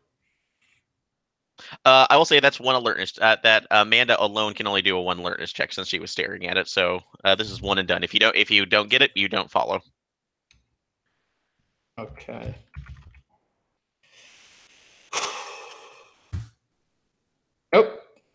Nope. Okay. Yeah, it's out of that. Get the plate number. You were staring at it for like 2 minutes. Yep. So you don't get that. So you're not following it around. So it unfortunately this is outside of your control. It's something in your mind, definitely, but you're gonna have to go off of it. So, all right. So you roundabout, you park and make your contact over at the Starbucks. You see that it's one of the back tables. That with a good view of the exit. Yep. So he's off there. Officer Smithson, shorter guy, really pronounced nose, kind of tousled hair, is just sitting. It's like sitting there next to a fairly young, it's like Asian American kid who is just 20-year-old who's basically just kind of looking around and tapping his hands on there. And you see that the Smith is just kind of every once in a while looking over him with a very disappointed look. All right, but he rings up there. It's like, agents Connell and Brigby, I believe. Yes. Okay. Right. So, got your boy over here. And so, looking around, he looks up. Like, look, I'm clean. I swear to God, I am fucking clean. You can't like there's nothing that I should be doing right now. So and there's no issue for driving off in the middle of it if you think you're gonna be tagged for something. Look, see, like I don't have anything on me. Starts pulling out random things from his pockets. I let him speak for as long as he feels necessary until he finally runs out of words. Yeah, he's just rambling basically just to go off that. It takes about maybe 5 minutes for him to finally slow down, and Smithson looks at, yeah, you just have to let him get him out. So he should be good for it now. Right. I take off my sunglasses.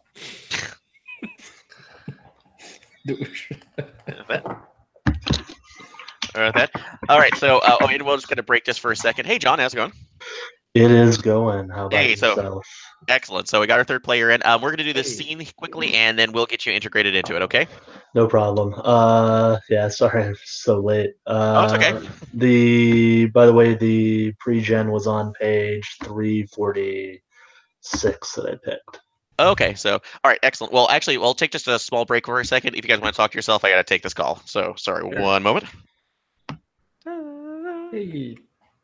Hello. Hey. This transition to working overnights is really kicking me in the ass. As somebody who works the 7 p.m. to 7 a.m. shift, I feel you. Oh man, I do not miss this. I know, it's terrible. So what have I missed so far? There is a crazy, like, I would say talent from Pieces kind of kid that has our name on a circle, and yeah, it was really Minority Report. We have been in contact to investigate one guy called Louis Torrent that we haven't met yet because we were doing all the side quests first. Yeah. As you do. At the moment, we're talking to some kid. Pete. He was on his third strike. He's an informant. Okay. The DA. We're talking to him as a way of trying to get, I guess, get intel on this fighting ring run Vietnamese. by. I think this one is more about the cartel and in particular the Brotherhood of the Knives Vietnamese Oh gang. yeah. Okay, so which one was it that ran the ring? Was it Santiago or the other one? Yeah, the Santiago is basically is an illegal drug cartel in San Diego. Right. And they have this its connection also is to the Brotherhood fighting. of the Knives, right? Yeah. Okay. And I got a little confused there.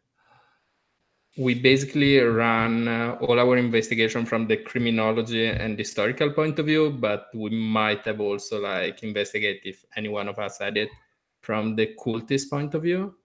And so probably these Vietnamese are related to the Chocho metagaming, but Yeah. I don't know what you're talking about 99%. there. I hear, any type of, Asia, and I think Chochos immediately. I'm sure the references to Vietnamese are purely coincidental. Probably. I'm gonna get up for a sec. I'll be right back.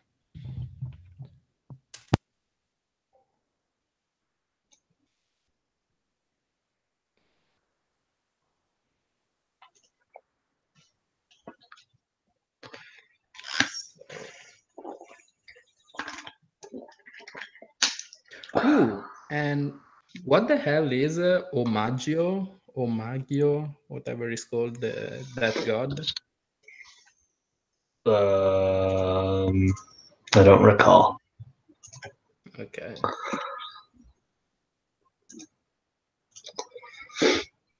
So basically, there is this Omagio that will come and destroy the world. We are the key of this mystery, according to the Minority Report kid. And there is a Vietnamese message that is going to be translated soon by a professor at UCSD. So, all right. So excellent. Sorry about that. So something came up from there. Excellent. So all right. So sounds like you've been brought up to speed for that. All right. Yeah. And John, what did you say that you're that's like, what was the page number for you again? It was 346. 46. And what's your character's first and last name? It is Kira Thibault. Tybalt. Okay. Sure. And what agency are you with? It says federal agent, so I guess FBI. FBI. Okay. Cool. All righty then. So, all right, we'll get you through. So, but yeah, he's just kind of rambling on. So, what is the line of questioning that you want for Pete?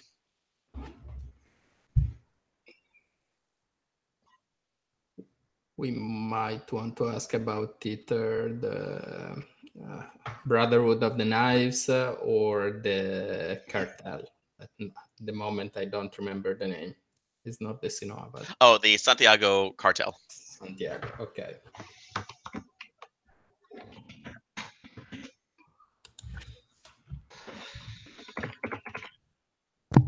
Sorry, I just realized I was muted. Oh, no worries. Let's just jump right into it. Let's ask him what does he know about the Brotherhood of Knives? Okay, you go ahead and make that roll. Question before we start, I turn to his like parole officer, handler, etc., and I ask, "Can we talk with him in private? There are like some information that are confidential." Okay, you can do that. That's going to be a persuade or a bureaucracy check. Going with persuade as usual. Okay. Okay.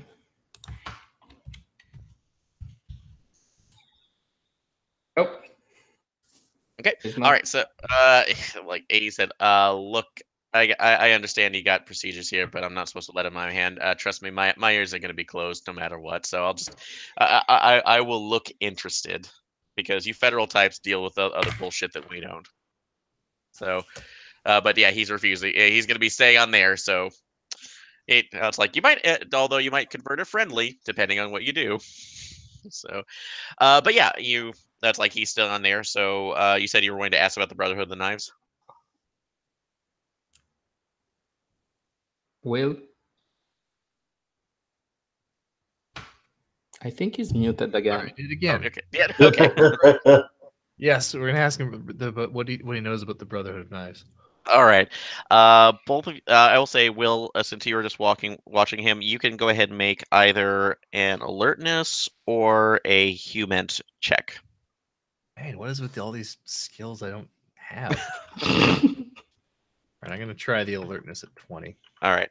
Higher than my human 10. I guess I picked the right character since I have a lot of human. Nope. Okay. It's an 81 over 20. All right. So I will say that yeah, you don't get anything off of that, but I will say that this Pete response like never heard that fucking thing. Is that an Overwatch team? That's like the new one that's kind of coming from here. That's just the police. It's like, are we the Brotherhood of Blades? Ooh, I use Symmetra all the time. So I let him keep going for as long as he wants to. So he's going through that. Amanda, you'd have come back. So if you want to make your, I would say, human intent check on him as you're seeing while he's talking shit about Overwatch. I have nothing against talking shit about Overwatch, but I will intervene. All right. So did you make it? 59 over 60, yes. 59 over 60. Excellent. Oh, good. So, yeah, as you're kind of looking through that, you can tell he's talking a tough game, but it's obviously a distraction because this is covering up something really sad. You can see that his eyes have kind of dilated just a little bit more, and his breathing's a little shallow as he's making his responses.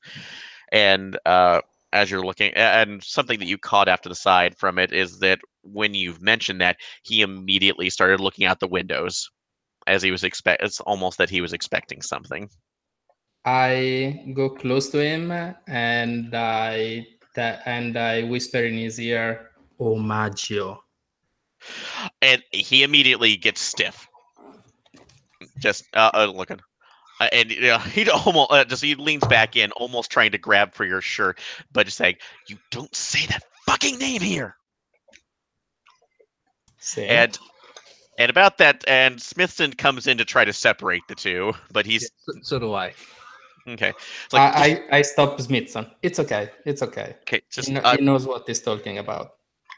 We cannot be talking about this in fucking public. I barely say anything out of that at all. And okay. So, it's just God, it's God, I didn't think anybody else knew about it. I thought I had escaped the goddamn thing.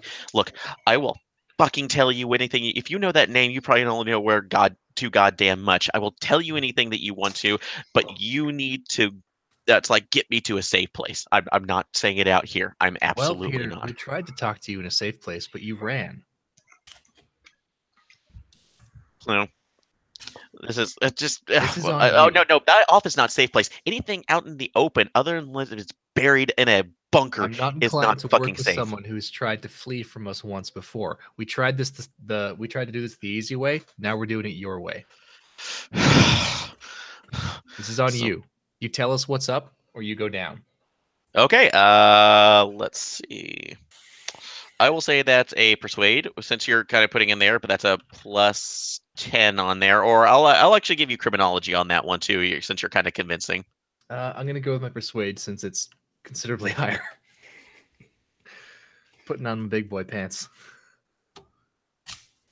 Nailed it. All right. 7 out of 70. 7 out of 70. Excellent. So he looks on. Okay, fine. Yeah, I got recruited into the Brotherhood of the Blades. It was mainly just one of the ones that you're acting tough right now. I thought they were just needing the young guns to basically help it out. This is like 5 or 6 years ago. They decided they decided that they couldn't really get as much out of this area, so they decided to kind of back off from everything else and consolidate their power. They're more in San Francisco now. That's why, but nobody talks about them too. And they started dropping all the other pieces of their shit, the shit heels that us like they did it. But the problem is though, the big problem is that some of the people that were there who knew more about the weird shit that they did, the weird drug stuff, the weird cultish like stuff, managed to get sucked into the that's like the Santiago's when they started making their big pull. I tried to be the big dick in the room and move over. It's like over there saying that I knew about that, but the minute they saw that I had no knowledge of what that they wanted from me, which were these weird ass carvings that they would put on knives and people and start having the fucking fighting against each other, I backed out. I dropped my shit. I ran like hell, and I tried to keep a low fucking profile since then. I want none of this bullshit. So hold on. Let me get this straight. Let me see if I understand. So Peter was recruited into the Brotherhood of Knives, and then he ran. So would that make him a Blade Runner? Heyo. Lose 18 sand. Anyway, so okay, I stop him. I get a piece of paper, anything, and I start drawing the grasshopper symbol and the wing purple symbol, like this kind of symbol engraving on the knives. Mm-hmm. Okay. Yeah. Oh, you see that? Oh man, he takes a look at that and actually pushes back into that. If you were actually on a front side table, he would have sent a chair flying. But thankfully, you're actually at a booth that he almost jumps completely out of it. And looking at there, where the fuck did you see that? Shit, in my dreams. And you see his wife, and he's actually starting to try to climb over this. Smithson actually sees him and is trying to restrain him, but he's trying to run out of the building. It's like building. He's not saying a word. He's just now trying to get the hell away. So, okay. So if you want to stop him, because he's now fighting you in the middle of a Starbucks. I'm stopping. I'm trying to stop him, to grab him and say, we are bringing you in a safe place. This place is not safe. Okay, so this is you're trying to go through that. I'm not going to say there's a big fight right now because Smithson has it, but if you want to grapple him first to make sure you stop, that's going to be a strength ×5 check. Okay, strength or unarmed? I'm actually going by strength just because Smithson already has him, so you're basically assisting him with keeping him down. Okay, I suck a bit at strength. I mean, I'm a pretty big guy. Yeah, you can both make those. All right, so I'm gonna. Oh no, I did it. 23. Okay. All right, 23. Damn. So, all right, yeah, you can help on there, but you kind of go through. But he is panicking. He is. You actually see that something might have broken in him just because he saw that symbol. So, you're either dragging him out, or I will say that there is one. Do either of you have psychotherapy? Nope. All right. So you have it at 10%, like 10%. I will say that because of this, you see that I will actually give you a +10 on this alone because you know that this is directly connected to psychosis, and you've seen things that are calling to you now, so you can kind of understand. So you can make that roll with that +10, but if it fails, he's inconsolable at this moment. Seems worth it. No. All right. So, all right. So it's like he's inconsolable. Santiago is calling in support because he's is about to call in support. You see there's a scene right now, so people are kind of like backing away as you're dragging through. But yeah, his probation officer is just taking him. Smithson's taking him to the car. So can I roll alertness to see if nobody's taking a picture? I don't want this stuff going online. Oh yeah, go ahead.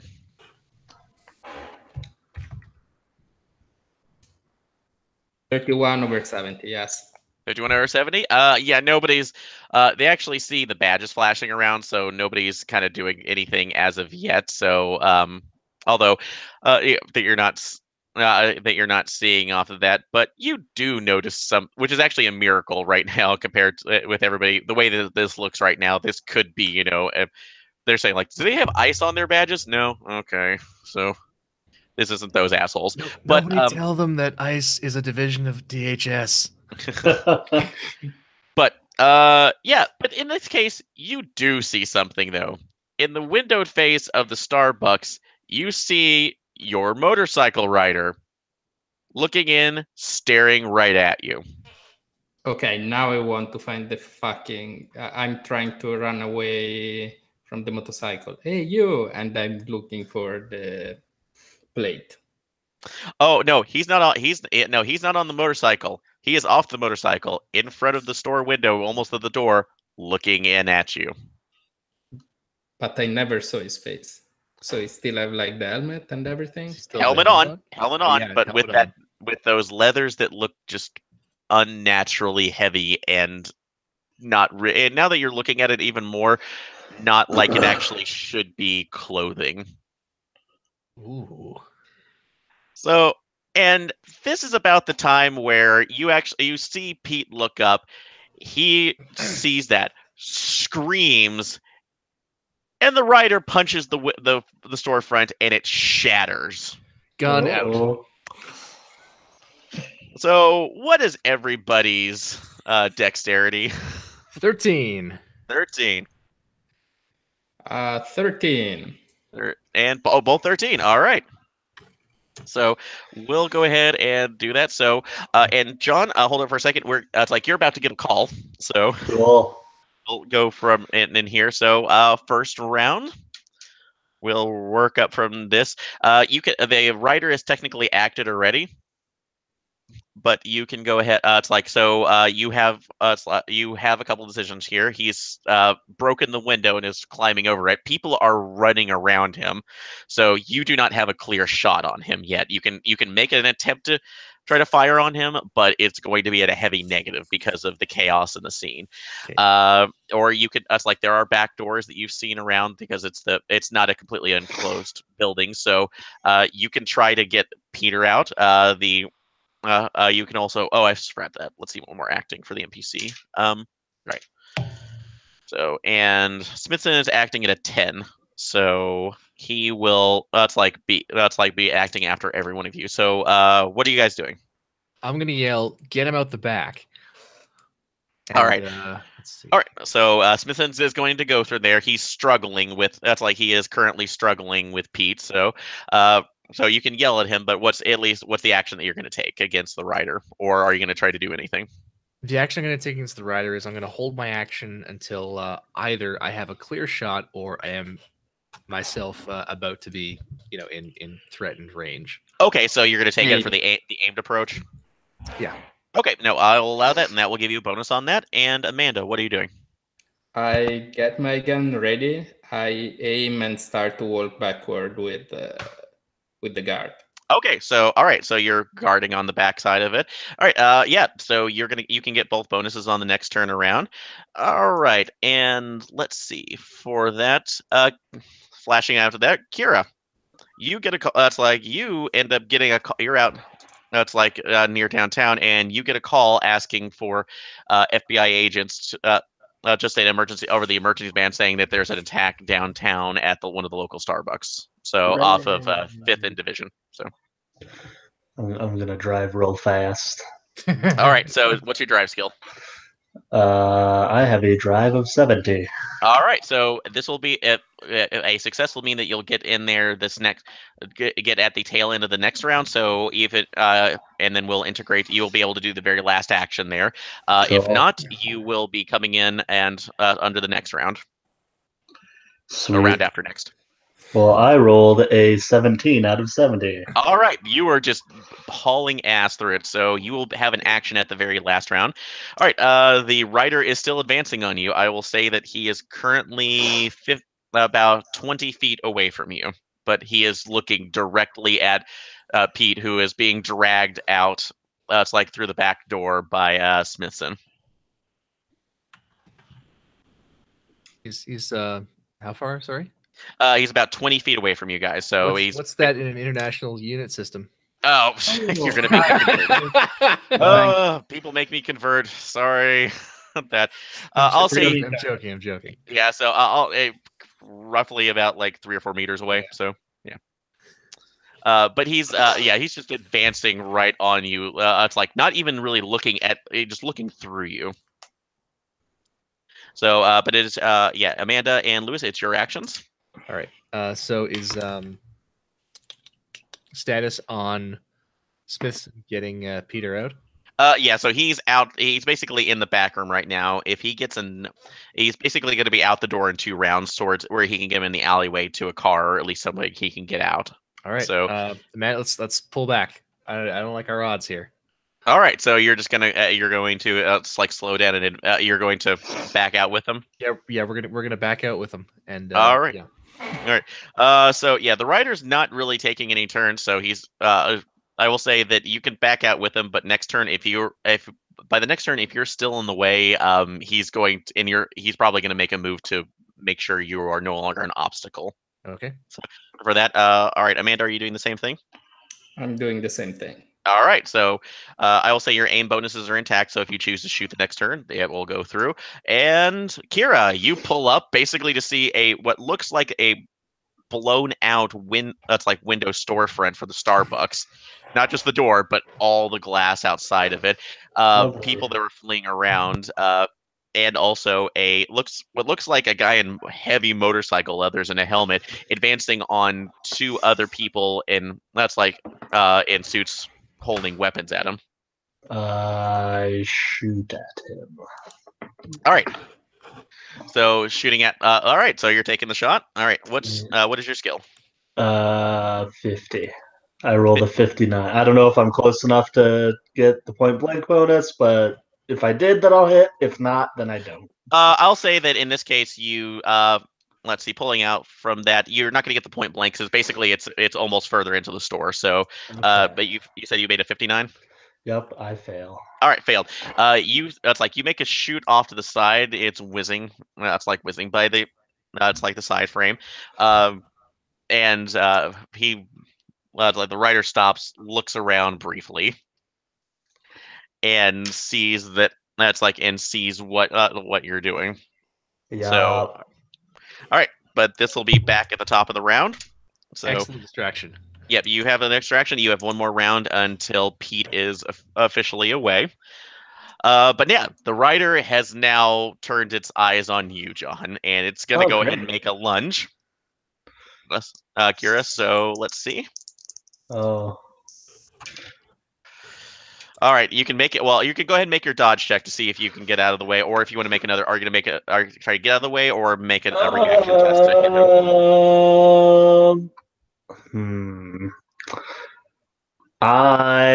Dodging is not my forte, apparently. All right. So because it's gonna attack. It's gonna be nasty. I'll try to dodge. We'll see how it goes. Critical failure. Uh-oh. Join the game just to get your character killed. Just in time. All right. Oh my god. Okay, so he moves, and this is just baseless draft right now. But oh yeah.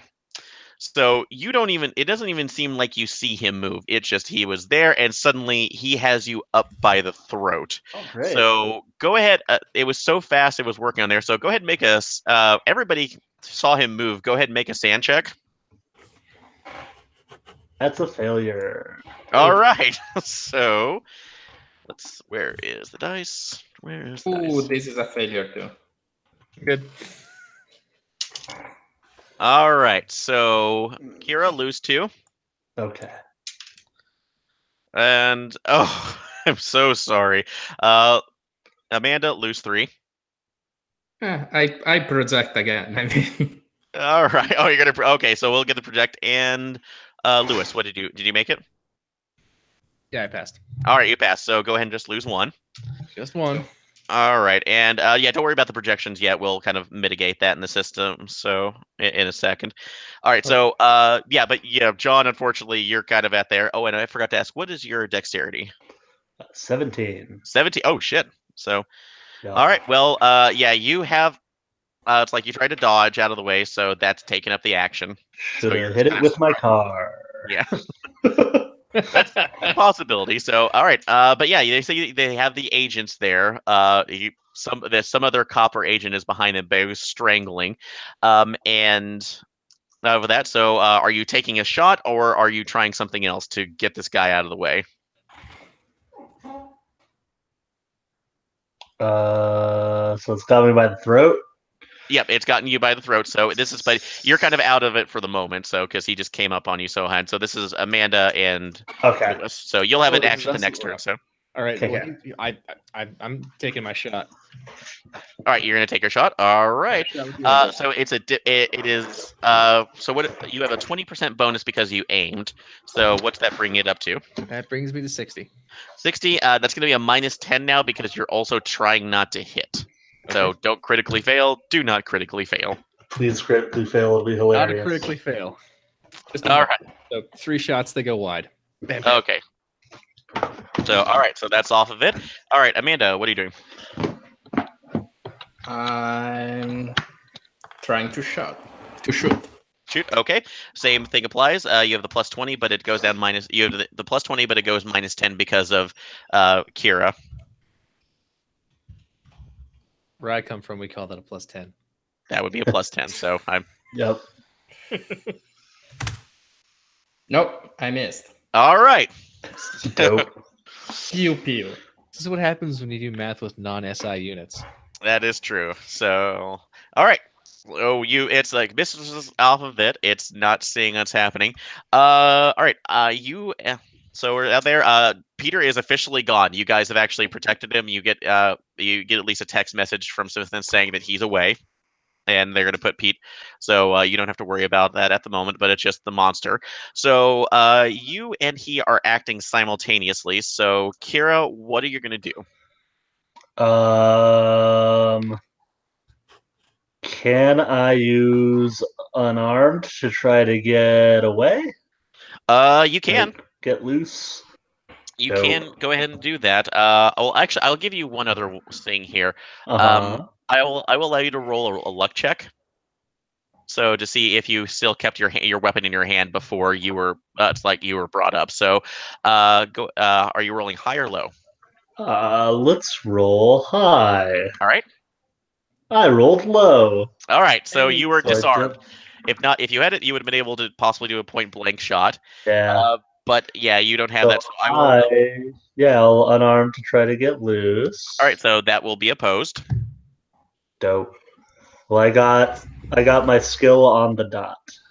Okay, you did. All right. And yeah, what's the strength that you were rolling? My strength score is 14. 14. Okay, so to make sure. All right. So and what's Is it your a- unarmed? My unarmed is 60. 60. All right. All right. So in this case, it's like you actually do manage to break free. So and I will say, since you've actually done this, I'm going to allow you one more luck check. Actually, this is an alertness check in the moment, so go ahead and make that just for you. What is my alertness? My alertness is 50%. So All I make it? I make it. All right, excellent. So because of that, as he's let you have gone, you see that he actually has something in the other hand that's actually loosened from where it is. So you could attempt to grab at whatever is in his hand, or you could just get away. So I like clues, but I also just showed up. Yeah. Nah, I no guts, no glory. It's Delta Green. If I die, I'll just grab another pre-gen. Yeah. Okay.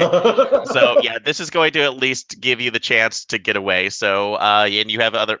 It's like 2 others. So, but yeah, I'm not even you. You're out. So you go through. You see him turn around and just stare, but then he kind of cocks his head off to the side, and it's like he's cocking his head off to the side and looking there. So and then turns and is just slowly walking away. Slow heavy metal music plays. Yeah.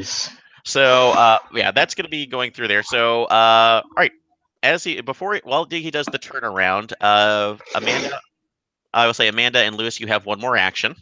So are you going to try to shoot at it again, or stop it, or are you going to let it go, or try something else? Has Ryder already turned around and started to exit? It has. So yes, it has started to just walk away. Get out my phone and snap as many pictures as I can. Okay, so you're doing all right. So you're documenting. All right, and Amanda, what are you doing?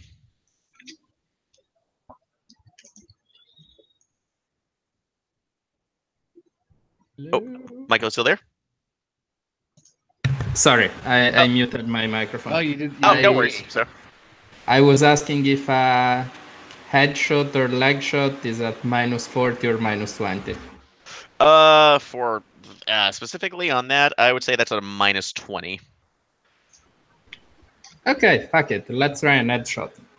You're gonna try to headshot it? Yeah. All right. Yeah, do it live. All right. Yeah. So go ahead and make that roll. But he's wearing a helmet. He'll get extra armor. Oh no, 47. It would have been like a normal shot, but not an headshot. It would have been a normal shot. Okay, so you did make it. All right. Well, I'll say two things happen here. So you do actually manage to get it. You do point to that, but your hands are shaking so badly because one, this has just been traumatic, but also two, you actually are the feeling that you're getting from this. This is so familiar to you of what this thing is from that dream that you make the shot. It actually does go off and graze. It ends up grazing the helmet and shattering part of the visor. So, and it stops for a second and stumbles a bit. Whatever was in its hand drops. So, and it looks like it appears to be some sort of silvery coin. But as it looks back at you, it's like, and I'll say everybody else can see this. And John, did you run towards the Amanda and? Oh, sorry, Kira, did you run towards Amanda and Lewis or away from them? Probably towards. Okay, then this is not an alertness check. Everybody else can see. That's like see this. That underneath the helmet, that is not a human eye. That is a very large, very red compound eye. It's just that you swore if an insect eye could stare daggers at you, it's doing before it just jumps and is gone. Well, I make my sand check. Yep, everybody make your sand check. So. I succeed. Fuck, I failed again. All right. Oh God. Oops, too many L's in a row. Roll has All right. L's, not 3. There, that's a good fail. Wow. All right. So, well, good in critical failure or just a failure? No, it's a really high failure. All right. So, anybody who succeeded, you just get 2 because it's been stressful, but holy shit. Just 2. All right. And Kira? Lose 3. Well, I succeeded on mine. Oh, you succeeded? Okay, sorry. He's the only one that succeeded. Okay, so, yeah. So, yeah, so Amanda, go ahead and take 3. And Lewis? Take 4. Oh boy, that's gonna be a project. All right. So during that, so yeah, so at the moment, I will allow projections to go off of. Cool. You want to damage those bonds a little bit. So Amanda, how much are we damaging one of our relationships? I'm projecting for free, so I get 0. And Okay. projecting on my colleague Carton. That is the one that always told me, this is bullshit. There is nothing like monster. You're an agent. You have to focus. You have like to put your mind in stuff, and that's it. Alrighty. So okay. So let's see. You're going to project onto that. So let me pull out the dice. Okay. Also, since I'm here, I'm used like my motivation in believing that I'm helping people to get another willpower up because I'm going down fast. Okay. So, all right. Yeah, you can do that, and you can reduce that by 3. So. Okay. All right, and Lewis. So what are you doing? I'm going to project onto my bond with my AA support group because back in the day when I saw shit like this, I could hide in a bottle afterward. You can do that. So go back into your old vices. Well, I'm going to wish. I'm going to seriously think about it. All right. So go ahead. That. All right. So reduce that bond and get 3 back. Mm-hmm. All right. So as we'll take just another small break and go to the bathroom again, but you guys can talk about how you're going to figure this one, how to basically cover the story, because shit just got real in a very public place. Oh yeah. So I'll be right back. So that happened. Complications. What the hell did I get myself into? I think the cover story pretty much writes itself. We have a cartel informant who is meeting with DA officers. Yep, and they sent a hitter. Somebody tried to, I don't know, to organize a hit on him to silence him, and now he's in witness protection, and the suspect got away.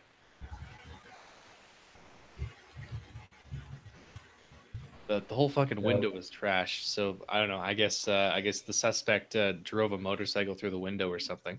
They were on drugs. Yes, really strong drugs. Through the window while on drugs. Yeah. Plus, we are the only one that saw that he had a compound eye, so it can be like a mob. Not only are we the only ones who saw that, if anybody else saw that, nobody would ever believe them. So I don't think we even need to mention that. Sure. Yeah. It was the wrong day to stop drinking.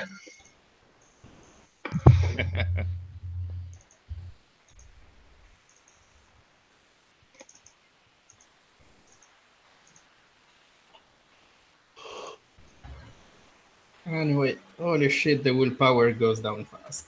Oh yeah. Yeah. Yeah. All right, back. So, okay. And for this case, so going from Kira, just before right now, we'll backtrack a little bit and actually say that you were called in along the same one. You were on the for the same cell. You just came in a little bit later. Yep. Because you couldn't catch a flight. I had something I had to do for the agency. That is true. So at least enough of an excuse right there. So you do introduce yourselves. But are you contacting? That's like, are you using the contact phone, or are you going to try to clean this up on your own? I don't know. Okay. So that all right, and Amanda or Lewis? What do you think? I think we can probably handle this. Yeah, this one can be like cartel hitman or something. Yeah, it's way like I'm saying, boundary. The DEA agents meet with a cartel informant. The cartel puts a hit on him. Alleged assailant drives a motorcycle through the window of the coffee shop because how else would it break, and then gets away. Okay. Shots are fired.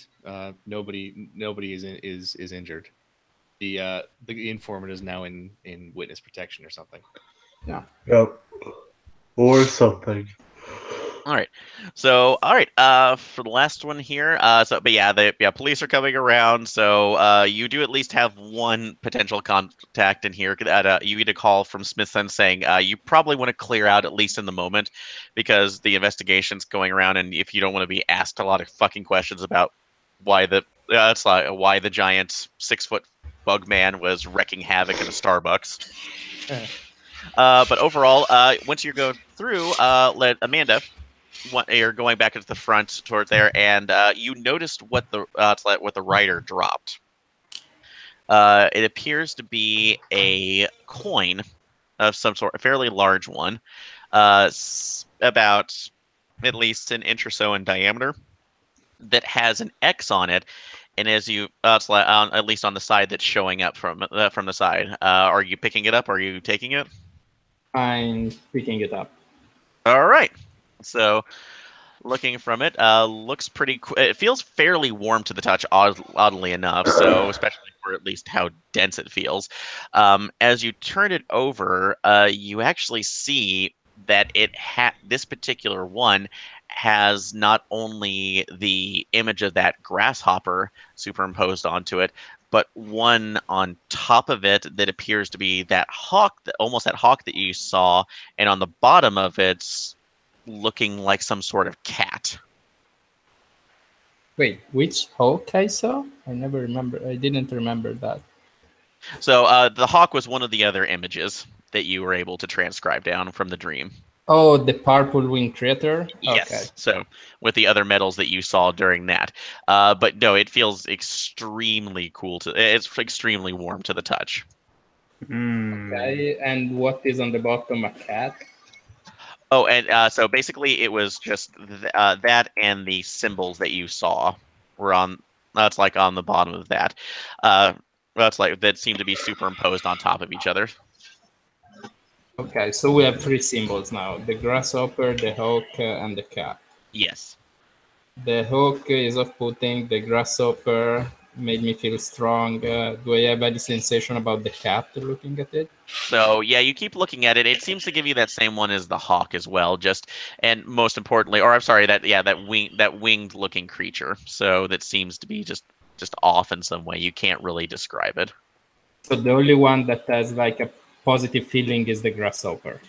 Well, it's less positive, just more, that's an overwhelming strength. And for some reason, it doesn't seem to be in the same line as these other ones. That's the best way you could describe it. That at least it's not with those other ones that you felt that was a bigger issue. But otherwise, yeah, you at least had that information. And well, I did forget. Thank you. You did see something scrawled on the edge of it, which when looking at it closely, you actually see that this is a message seemingly written in Vietnamese and Spanish off to the side. What there is written in Spanish? I have 50%. All right. Yep. I will say that this one. Go ahead and. It's very lightly scrawled in there, so go ahead and make a roll on that to see if you can pull the translation. Can I wait or do it later with like a lens or something? So let's say I have plus 20% or. Yeah, I'll actually say you have a plus 10 on this one. You can go ahead for that.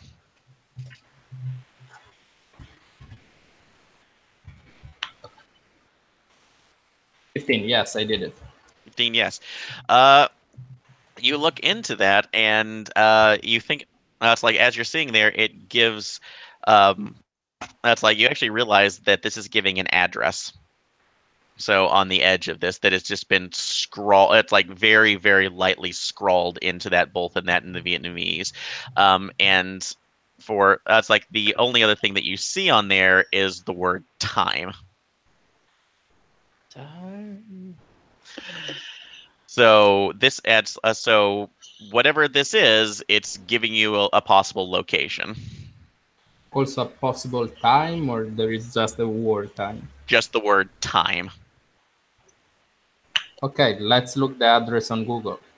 All right, so easily enough that you kind of put this all together. That's like the information, and this appears to be actually a old. It looks like it is somewhere off as in one of the filming districts, but primarily this is an abandoned area because they made more. This neighborhood was made for like, oh, what was the name of it? Prop warehouses or set warehouses that are mainly there for production companies to come in, do a movie or do a series, and then vacate the area. And this one has been. The building that you're looking at apparently is not in use or has been condemned. And then we put out the record to know like who owns this building. For that information, for that would be more of a bureaucracy check. But right now, that would it's like, I would say that would have to be another. It's like that would have to be more current, and you probably need to be out of there. So that's like, because the police are now in the area, they're going to be starting to question you. So if you want, do you want to stay around for that to give a report, seem legitimate, or do you just want to get the hell out? Hell out. Yeah. All right. We're going the hell out. All right. So you do manage to go ahead and run off. There's gonna be no charge from that. You do have a message on the burner phone back from Scott, who's just saying you need to be. It's like I barely managed to kind of talk that right now. You need to be a lot more fucking careful. Do you? It's like I hope you understand me because I'm not going to screw up my own personal path to make sure that you guys are saved. You need to get this shit, get out, and get done. So, and leaves it off of there. So, all right, but you do get a call from from the probation officer Smithson, who says that he has Win over at a Motel 8. So you can get that information, and you do have the call from Helen about the translation. She has left you a message with that one. So, but she doesn't see it. She says states that she doesn't really feel comfortable saying that over the phone. So she would like to meet in person if she can do for that. Yeah, that's not a problem. Yeah. Okay, so it is. I'll say most of this. It's not all. It's getting into evening now, so you have a couple other options. Are you all staying together, or are you going to split apart to get information? I don't know where else I would go. I vote we don't split the party. Okay. So, all right. So we're gonna go ahead and stay together. Did Ellen call back the professor from UCSD? Yes, she called back. She has the translation ready and a bit of information, but she doesn't feel comfortable giving it to you over the phone. Okay, sorry. I thought you said the officer. Okay, my bad. Oh, no worries. So, yeah, she would like to see you guys in person. So you can designate, you can call her and have a place set up if you want to. Bring her to you, or you can go to her. So let's bring her to the motel. No, no. We should bring anybody to the motel. I think we should go to her. Motel should be I send her a message and say that we will meet her in her office. Okay, so you're gonna meet her in her office then. So, all right. And are you wanting to leave Peter over at the hotel? Are you bringing him, or are you wanting to wait to question him? Let's set him up. Not at our motel, obviously, but let's. Is that a separate one? Let's leave that in Smithson's hands. We'll instruct him to find a safe place and hole up, and we'll be in touch. Okay, so yeah, and he already has him at a Motel 6, so he should be good for right now. It's not the best, but it's there. All right. So you end up going over. Wait. Before going, is someone staying with them? No, that's nobody else is staying with him at the moment unless somebody volunteers to. Shit. So can I pull some string to let him stay in jail at the DEA office in some place that is safe?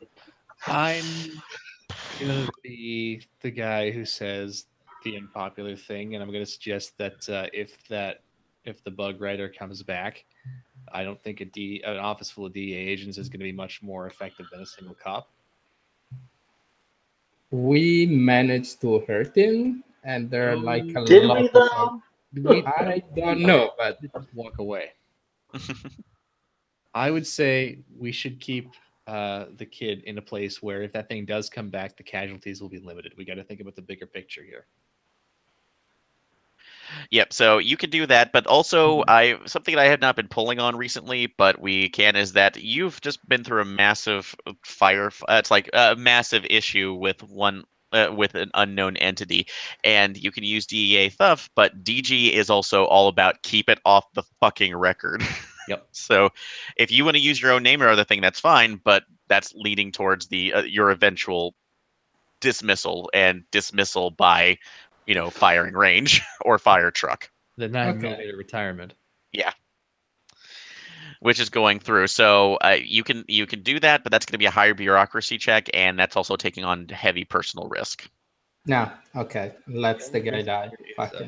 Pete and/or Smithson getting wrecked by the bug rider thing, and I hate to sound callous, but they're expendable.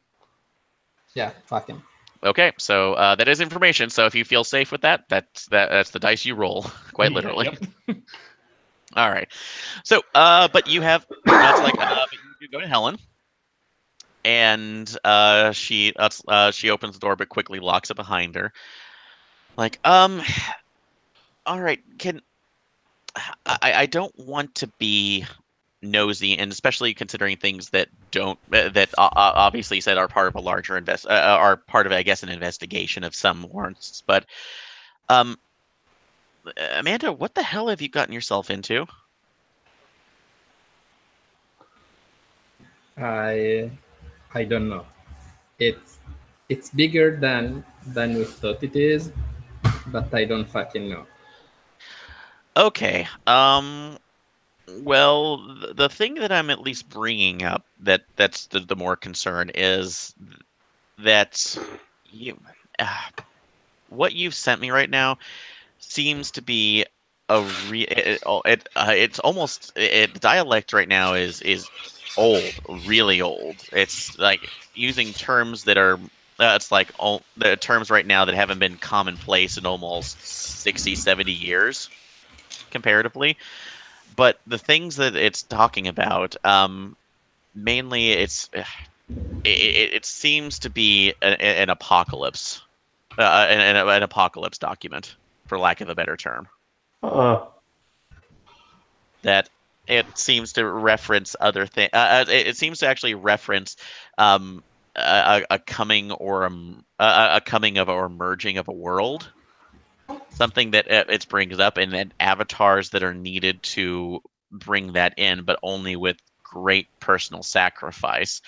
And it made mention of certain art, at least artifacts that when I kept reading it and going through, it sounded a little bit more familiar, and I ended up taking a look at it, and well, discovered something in turn of this. And she pulls out a picture, and if you guys go into the RPPR chat, you can see that. It'll be RPPR game chat. Pulls out this picture of what looks like some sort of container or urn that has very familiar metals, especially to you, Amanda, that are that are set within it. And I don't know what it's like much of it what I'm seeing because this seems to be just a scrawled legend, but what I can at least piece it together is that there were supposed to be warriors or some person of strength that were to hold on to these metals, and that when all assembled, at least in this type of configuration, it would actually have some effect. But it sounded very, very apocalyptic. This effect is like a prevent effect or a create effect. It sounds like it's a catalyst for something. But I don't know what. It is not clear if it's going like one way or the other. No, it indicates change, and it seems violent change, something that's uproar that goes through. But I can only assume that right now by the opposite, which is great personal sacrifice. Okay, I pull out the artifact and I the medal that you were given? And I asked to look into the Vietnamese part of the message because we have the Spanish one. Okay. Is the time. So she takes it, looks it over, and says, they obviously from that is, you said the other one was an address? We have in the Spanish, we have the address. I want to know if there is something different in Vietnamese. That seems to be another one. Let me take a look. This is odd because it's almost in that same type of dialect, but it looks like it was just put on recently, just like literally scratched in. But if I can get from this, it's saying, it's like, take me to become the consumer.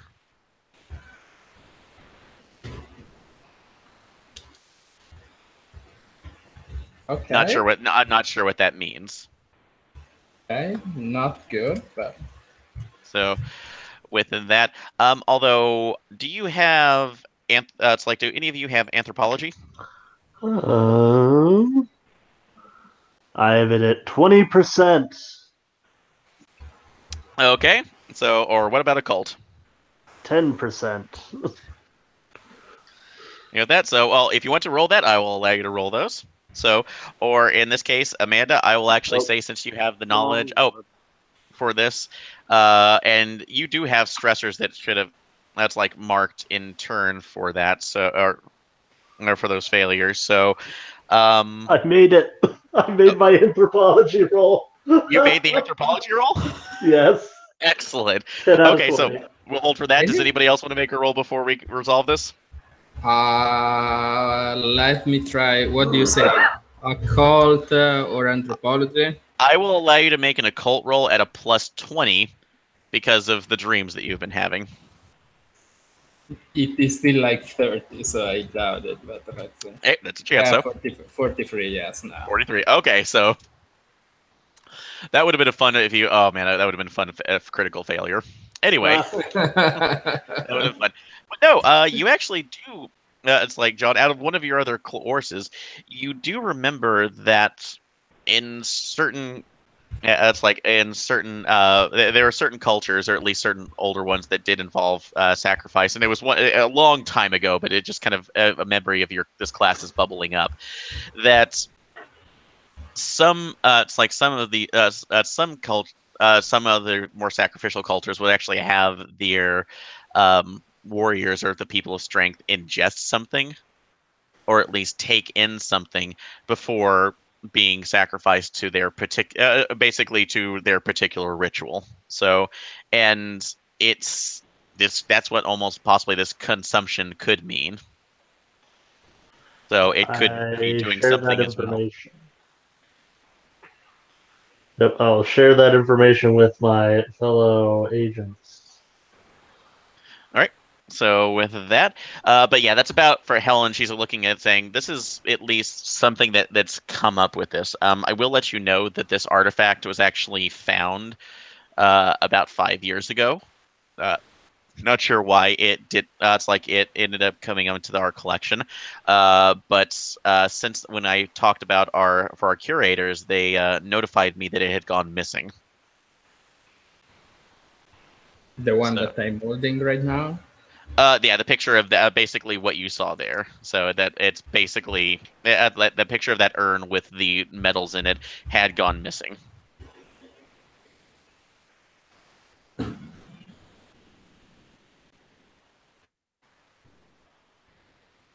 Okay.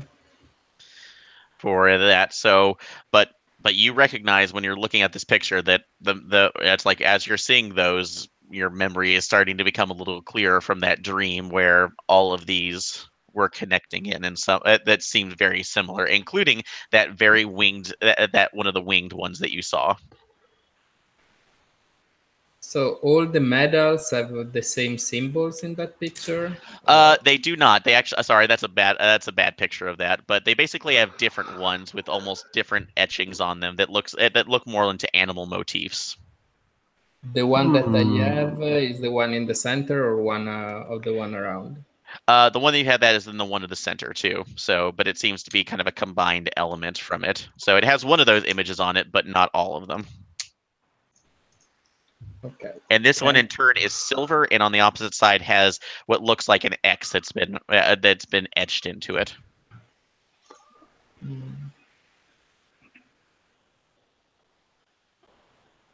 Okay, so I think that we can try to investigate how this stuff disappear, going to the gym, or that's and you do still have a safe area from so you do still have your safe area. So you have a location for the gym. You have the possible location for the ring, if that's there, or you also have Pete is in a safe place, and you can try to interrogate him again now that you're not in a public area. Okay, I would interrogate Pete first. However, What do you think is better to do? Like getting this coin into a green box and going without it? Because if it's a catalyst for the apocalypse, we want to hide it, or bring it with us because we can stop it. Well, I mean, it could be useful to have for during the interrogation too, as something to be like, you know what this is? Sort You're of right. scare You're him right. into stuff. Okay, and there's the possibility Pete knew what that thing apparently was, or at least reacted to it, so he might be have more information. Right. Okay, let's bring it with us. Okay. So, all right. So, are you headed to the gym? It's actually very late at night again, so you've kind of gone through a day. So you can go over there. There might be people, or are you gonna go to Pete and try to lay low while getting information? Lay low and interrogate Pete because he might be dead soon. Yeah. Okay. All right. So we'll do that. And for that, Lewis, are you can carry on that, or do you want to do anything else?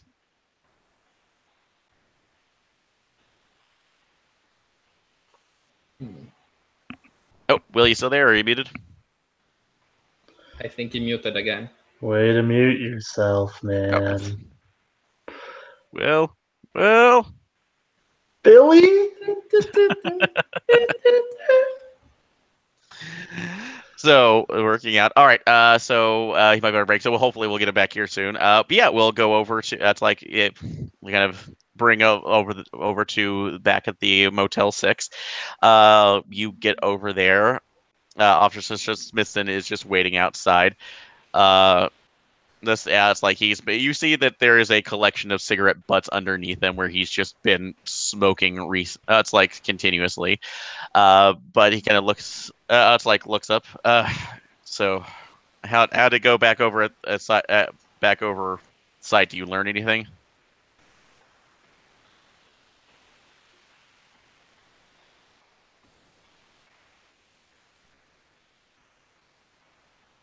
Sorry, say that again. Okay, no worries. So he just kind of looks at you. Did you guys learn anything? What the fuck is going on? Yeah, it's a little bit weird. A little weird. Weird motorcyclist basically breaking down an entire glass wall. I'd say is pretty fucking. Oh yeah. Yep. We gotta talk with Pete. Pete. Yes. Sorry. All right, that's okay. I'm mostly awake, right? Yeah. So. Yeah, we've been there. No worries. But yeah, he's been I got him to sleep a while ago, but he's been pretty wired and wanting to look out the window every 5 seconds. So, yeah. So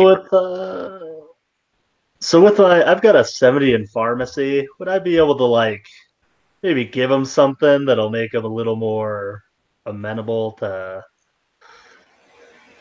giving us the help we need? Are we going by with something that relaxes him? Yeah, or at least a sure. sedative or something?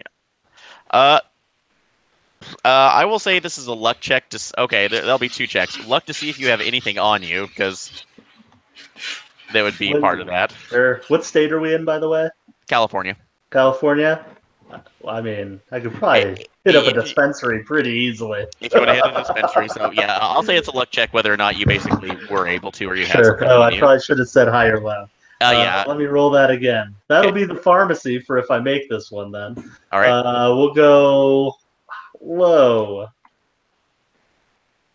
As low as I can go with a 1. Oh, okay. Damn. So yeah, you managed to actually get one of your other contacts there. A fat doob in my pocket. All right. So just for this kind of situation. Now I will make you roll a pharmacy check just to make sure that you're actually it's like you got 1, but that's also making sure that you actually got a genuine 1 and not like a synthetic or K2 or something of that. Well, I rolled a 96 out of 70, so probably not good. All right. So then that's all right. So that's not a critical failure, so I didn't get something. It's not it's just it's not a bad one in this case, so it will calm him down enough. But you guys walk into that, you allow him to basically just you offer that. You look like you need this. So he's smoking and getting a little bit calmer. It's like, look, I don't really, I don't know what to say. I don't know what I can say without staying safe. Just you saw what that thing did, right? Don't worry, we're with the government. It'll be fine. It doesn't We can fucking handle matter. it. It doesn't fucking matter if you're with the government. Oh, That don't worry. That's like that thing blows through people like it's tissue paper. That's why we were all so scared shitless when that's like when the Blades were still in town because Yeah. that motherfucker was their enforcer.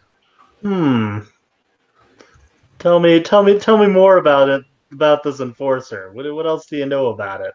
So, all right, that will be at least one persuade check from somebody or criminology to see if there's another angle that you can play and get a bonus on that. What's my persuade? I'll go ahead and roll persuade. Okay.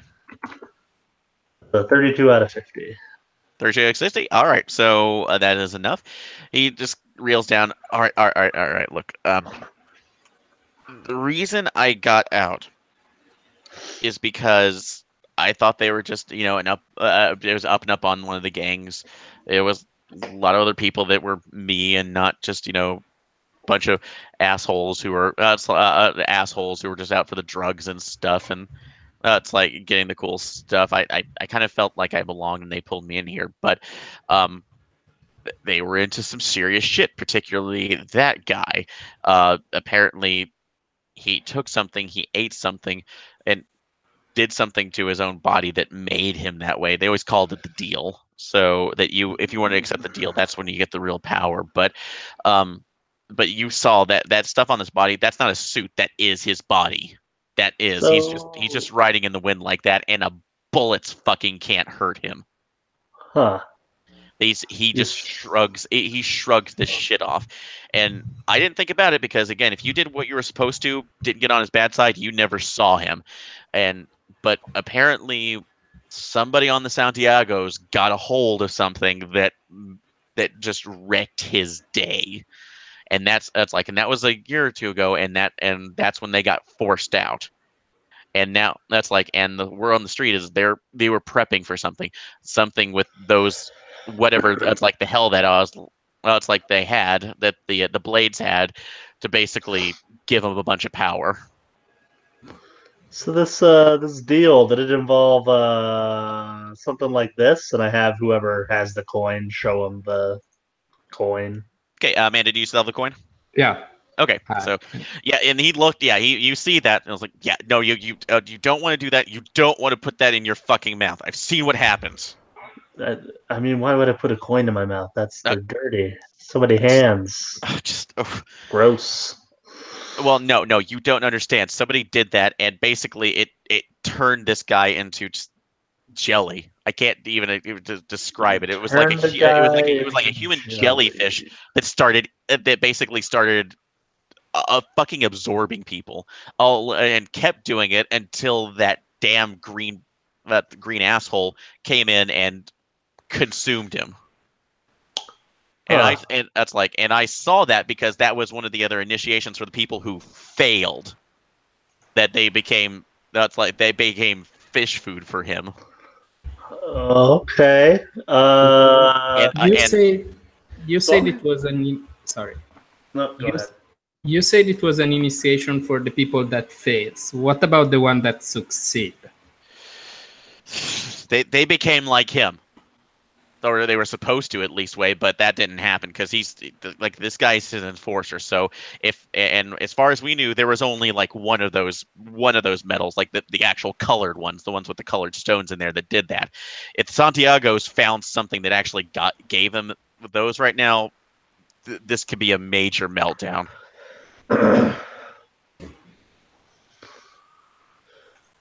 So that's all I know. And like I said, once I saw that shit, I got the hell out of there because I couldn't deal with it. I didn't want to fail and become a jellyfish man.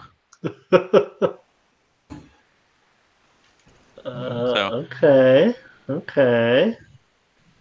Definitely not weird at all.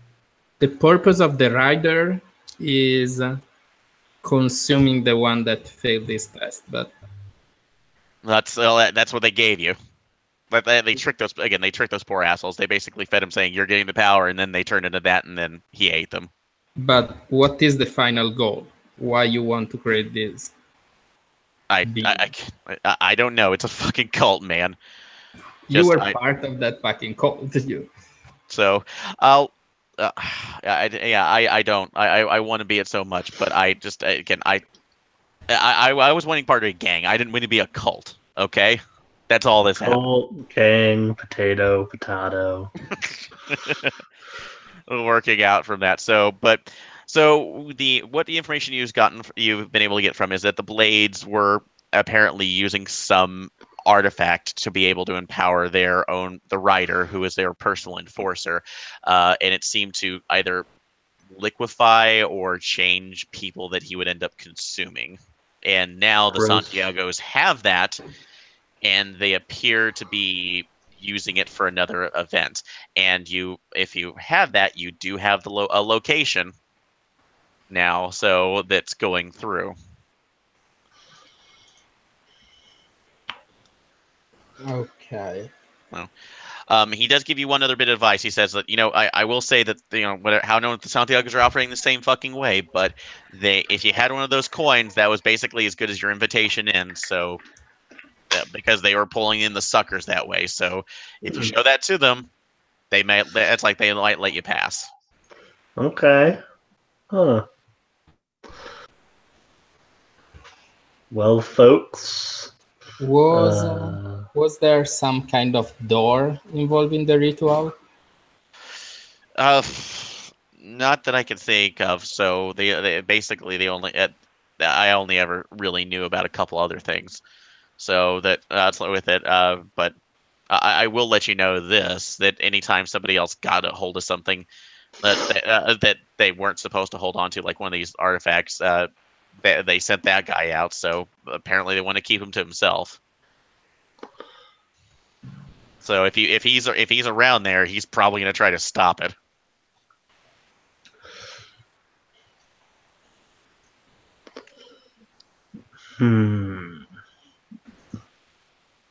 So why did it want you? Because you're talking to us? I get it. Well, they have debts they don't forget. So I got out. What do you owe them then? So they probably what they thought is I was going to fucking talk and tell them stuff that you guys shouldn't know. That's the big thing they wanted out of me. So probably also thought I was with the Santiago still, and that's like might have been trying to use me as something. I don't know.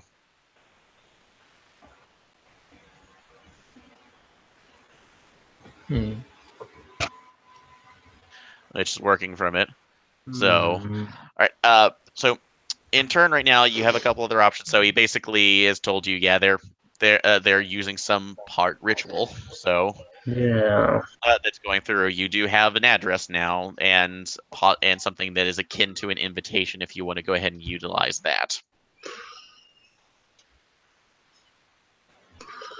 I'm trying to think if there's a way to learn more about. So what else do we know about this Santiago cartel? Baseline from it is that they are a larger drug cartel. They control a lot of the narcotics flow from out at the side. One of the bigger things is that they do run an illegal fighting ring, which is what the FBI agents were looking into. Okay. And part of the fact that they actually had fighters that were disappearing in there. You had contacts for one of the missing ones that went out, Luis Torres. You guys have not gone to the gym yet, but that he was out at. But also, he in turn that was the fight. That was basically a link leading in here. So you have. That's a link leading over to the location of it, but now that you have the coin and the information that's been scratched on it, you have a probable location to where this ring is. Okay, well, do we want to... You said it was getting late. Do we want to wait until morning and then check out what we can with this gym? Or do we want to keep going?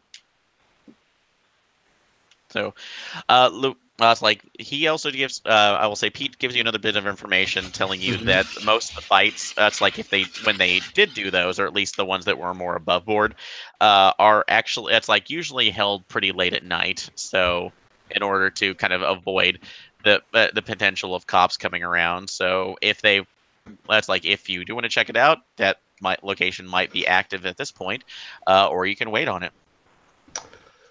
Okay, I would say act on it, but can we contact our handler to get like a location of a green box and bring the big guns? Yeah, I would actually say that you can go ahead and you can text message Collins, let him know what's going on, that you have a larger information on there, and let's see. Also, possibly talking with Tyrese again before going, but if it's not possible, just the big guns. Okay, let's see. I'll let you go ahead and text message him that you're with your request. He goes in there saying, he gives you a location of a green box and says, yeah, you can load up over here. That should have a couple of AR-15s. That's like AR-15s, Glocks, and at least some body armor in there if you need it. But that's like you mentioned Tyrese. I'm gonna say that's a persuade check if you want to look into that. Okay, let's persuade Tyrese. I've Okay. been pretty lucky with the persuade so far. So. Well, it's persuading it's persuading Collins to call Scott to let you to basically get information from him. So I do. Yeah, okay. 31 over 50. 31 over 50. Okay. So he's like, I don't want to do this because this is wrapping my personal line in yours. And you don't like doing that because things get messy, but okay. But Tyrese looks over for a second. But Tyrese basically, there's no text on there, but then he texts back saying, all right, I don't know if this is going to mean anything to you, but Tyrese says that if you want to sit on the throne, you must it's like accept the center wings. That is the only way to control the others. You want to sit on the throne? You must own the wings. You must control the wings. You must control the wings. Mm-hmm. So yeah, that you must be on the wings there. Is there something I can roll to like? Does that sound like something I might have heard somewhere? In that case, that would be a cult because you are not familiar with this. That could be another roll on that. I will actually say that the next that if you do not make that that excuse me, Amanda can make an intelligence roll ×5 with this. Well, let's do that. That's probably better. Okay. So, but I will say that Amanda, if you have that, it's like you will gain knowledge, but there will be a consequence. Yeah, I'm pretty sure that I will get crazy really fast, so it's not really. Okay. Fuck. I did it. 25. 25. Okay. So you don't really know about that. You can't really bring up something in the mind, but given the knowledge that you've been the one kind of connected or dreaming to this moment, if you figure if you at least sleep with that metal or at least have it in your hand tonight, you might get some answers. Oh boy. Fuck it. Let's do it. All right. So working around. All right. So so that'll take the information. Is there anybody wanting to get information or do anything else before you guys go to sleep? Do we want to check out the fighting ring? Yeah. You can. I have this suspicion. They say that they need like strong warrior to have this ritual, right? Mm-hmm. So the winner of these fights is the one that has to go through this trial. We don't know what we are against yet. So the more information we get before stopping the ritual, the more we don't screw it up. Yeah. Alrighty. So absolutely on that one. So you're going on the path of reconnaissance, I guess, Yeah. of getting more information through the dream. Yep. And I tell the other two agents, I tell like Kira and Louis, look over me. If something Yeah. bad, if I start melting, wake me up. Okay. I mean, if you start melting, I'm not sure how I'm gonna wake you up because I ain't touching that. All right. With the stick? With Give it a a try. stick. Yep. That's wishes are working out. So, I got all my right. So feet in you'll go in at that with the dream right now. And Will, are you still on with us? Will, where'd you go? Will. So, Has once. anyone messaged him on Yeah. the Well, Discord? let's see. One moment. A brief break for a second. So yeah, if you need to take a break, get a drink or something in there, we'll just hold up for a second, see if we can get them on, and if not, we'll continue forward. Okay, give me 5 minutes. I'm going to get some water. Yeah, go for it. So.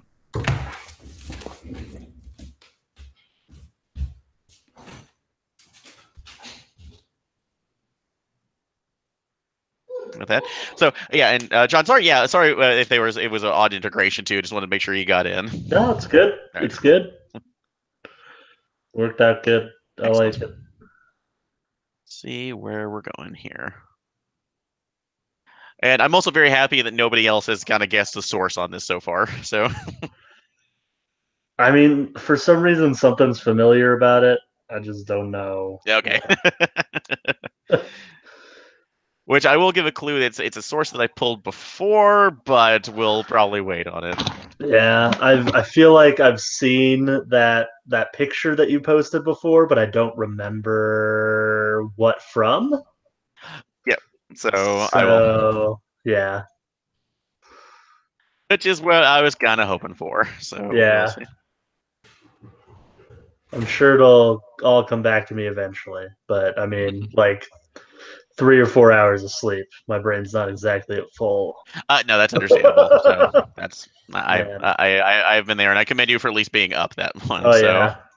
I mean, I wanted to sleep more, but I also wanted to be in this game. But they've been slingshotting around my schedule a little bit because of staffing issues. So it's been, oh boy. I signed up for the midnight to 8 a.m. and I thought I'd get a chance to, get on that. But they keep being like, well, we need someone on these days during the day. Mm-hmm. So, and I'm like, well, I guess I can do it. Yeah. Working Otherwise, from. sorry, go ahead.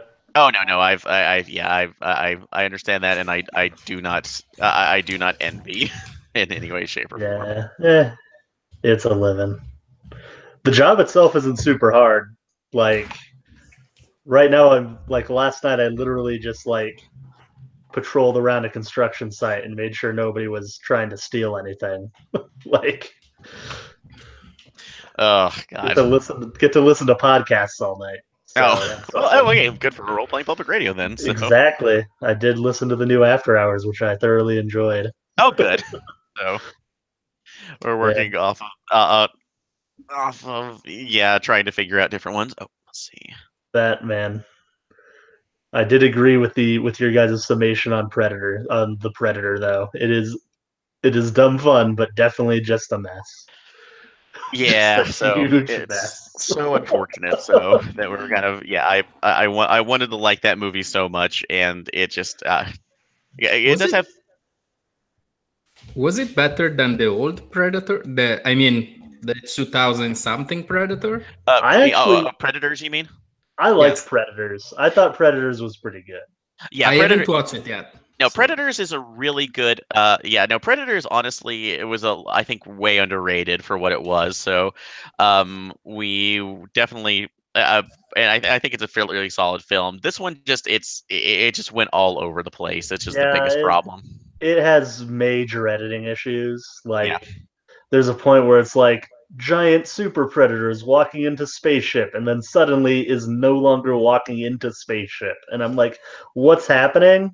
But yeah, luckily I saw it at one of those it's this place in Salt Lake City called Broovies. That it's a you can drink beer while seeing a movie type of place. So that made it sort of like an Alamo Draft House type deal, or yeah, here in Springfield we actually have before we got the Alamo, we actually have another nice independent theater called the Moxie, which is pretty cool. So, and it is great. We still use it every once in a while when there's like something going there that the Alamo doesn't get. But now that the Alamo's here, dear God. Yeah, it's hard to. Someday they'll have one in Utah, and then I will be able to go. Yeah, no, we just got lucky, especially with the fact that Ross, Tom, and I actually live less than a mile from it. So that's awesome. Yeah, that makes things light. All right, so yeah, Will just got called away for a second, so we'll continue. Oh, excellent, good. So all right, we missed you. So just to catch you up right now with this, they went ahead, talked to Pete, so got some more information about the cult overall, specifically that Santiago essentially has been cribbing rituals from the Brotherhood of the Blades, and that the writer that you encountered was one of their enforcers. For the Brotherhood of the Blades, that seems to be trying to stop something that the Santiagos are doing. So, and Amanda has just come up with the idea of maybe since I have enough of this knowledge, it's kind of seeping through to me in the dreams. I'm going to sleep at the metal and see what happens. So we're going to set from there. While we're setting from here, is there anything you wanted to do or ask Pete before we continued on? No, I think we've covered most of the important bases. Okay, so all right, just I know how much you would there, so we're catching you up from it. So, alrighty then. Amanda, I'm going to give you a choice. So, when you enter into the dream, you will have basic information that will be available to you, but you may decide at any given point decide to feed in more sanity in order to get more information. Oh. So, you will be given basics of certain things, but if you want to dive into this knowledge a little bit further, you're going to be given that option. So is Gumshoe with sanity? I like it. So a little bit. All right, but yep. So you end up going to sleep, just kind of feel yourself drifting off, and oddly enough, it's like wake up not really in. That's like basically where you any kind of memory like you thought you would have with like showing the medals or anything else, but it seems to be a fairly ornate golden room. And you actually see Tyrese over in the side. It's like side, but he seems to be underneath a conical. It's like a glass dome. It's just like a cone going straight up. But you see him still writing down things. And that's like writing down things and setting it up. And he looks up. Oh, you're here. I didn't think I would be able to get you here for the path that you were taking. So he steps up and walks forward, but you see his walks forward, but he ends up hitting his head on the cone and dresses back. Oh God, I keep forgetting I can't do this. I can't move forward as much with the limitations that I am bound with. I walk toward Tyrese then. Oh, thank you so much. Although I implore you not to touch the side, touch the sides. It interferes with the transmission. Keep your hands and arms inside. So I see you have. It's like I see you were given. It's like I see that you were given the coin by our mutual contact. You send the cyclist? Oh, I didn't send him, but he ended up finding me. And well, I'll be honest. I put myself into a position where I could see. It's like put myself in front of him or the agents, and thankfully he didn't decide not to kill him. But we discussed things, and he found he found a mutual it's a mutual arrangement to our partnership. Is he trying to stop this shit? Yes, as am I. I can't divulge as much without damage to you. I will be honest. to be it's like to in order to go through here, but your it's like the colleague, the writer, is part of an older order that is trying to keep his powers intact, but others have found a way to alter their purpose. So the one that you say on there is basically using it's like using an energy source from their from their own gods to transform his body in a way where it's very resistant to physical damage, and heightens his senses, but obviously irrevocably changes him from the human shell that he used to be. Not unlike what I'm doing right now, although my I feel that my method is far less invasive. Okay. But he figures it's like, but the long of the short of this is that he it's like the well, there's the sat that it's starting with an S word in your language. I can't really can you know the word, don't you? Santiago. Santiago. Thank you. Such God, it rolls off the tongue, doesn't it? That's a good one. No, it's the Santiagos are they're not themselves either. So I will let you know they've been infiltrated by well, it's like infiltrated by something called an insect of sugar, Oh. and I don't expect you to know, but basically they can be other people. They can basically use other people like I'm using, but again more invasive. And it's like they are these are things that are ultimately trying to get to their own home. They were trapped here. They can't get home, and they've done a couple of efforts of trying to either destroy the planet to get off. They've opened up a portal to another dimension, but could not survive there and failed in that plan. And they've gone to their third one, which is where they want to bring this dimension here. If they can't survive there, they'll force themselves to evolve by making it by making this world that the starting point. And that's what they did. They've taken the medals, the coins from it's like the writer's people, and are going to make an attempt to utilize other shells in order to complete a dimensional transference. But by doing so, that will irrevocably kill and or mutate others. But as we've now discovered through their rituals, whoever decides to become the centerpiece for this it's like this ritual will eventually control the flow of it backwards and forwards. Okay. So that's like, and with it's like, and I guess there was some mix up in at least the interaction that you had, but that's pointing back down to the medal was supposed to be my small little delivery to you. So, because as I've said, the way I can interfere is limited by your brains, so and how they go. So I require more agents, and we hope that that invitation would get you in order to expedite the situation and maybe take one of these in order to facilitate this world's destruction. Primarily because if you do not exist, I don't exist. Okay. So is this token the wings you were talking about? Yes. So, the wings. So that it was referring to. He draws up a plan and he puts basically another piece of paper against the dome that he's under. This. And you see one of the medals that comes through. It looks like a large reptilian creature. This is the centerpiece of it. If you need to get that one and basically be at the center, or somebody needs to be at the center in order to take that.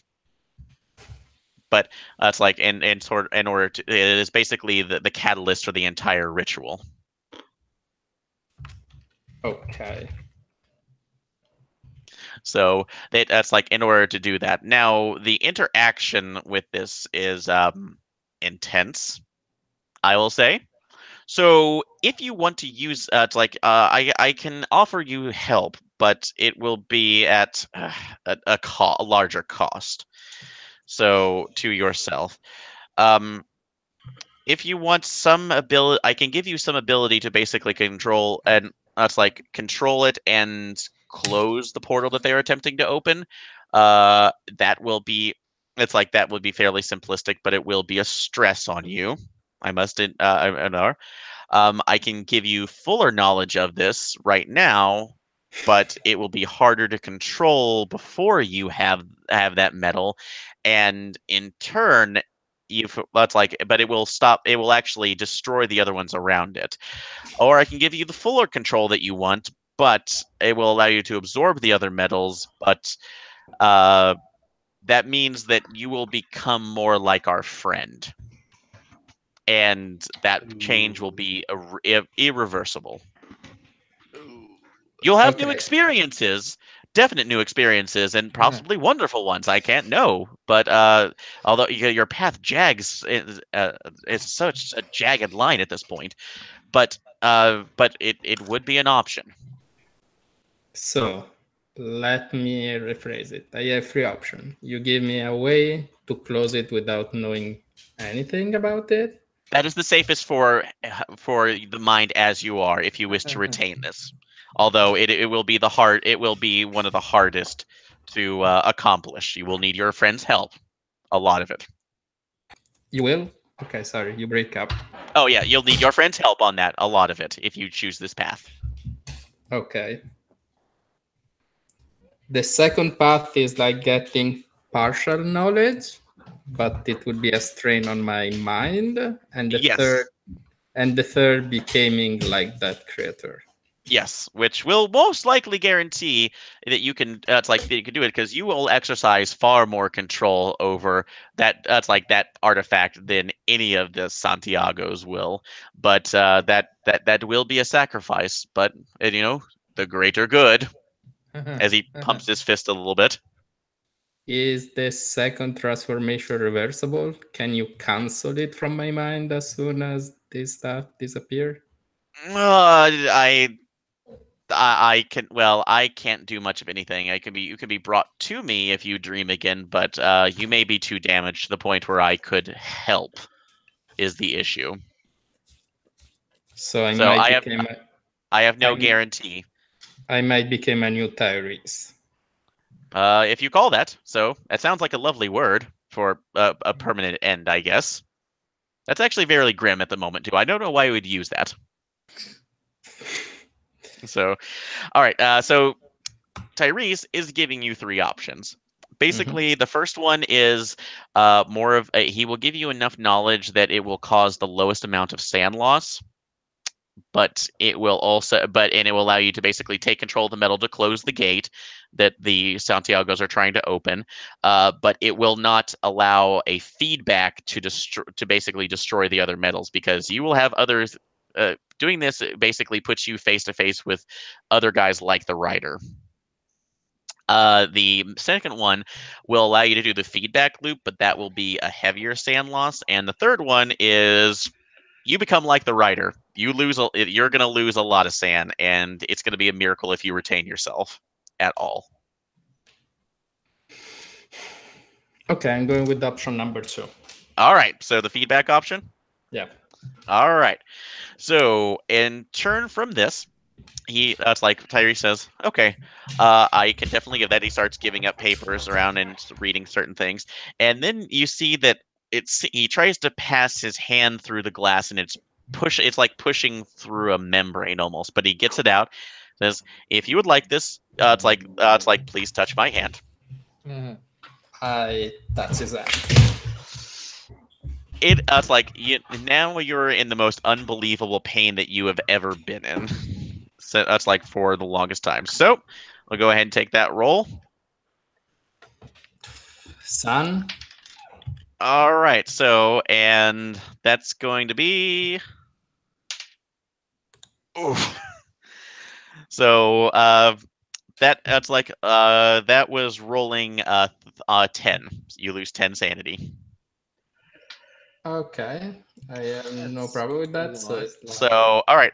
Well, this will be in there. So you will wake up from that, And are you waking up into a fight, flight, or freeze?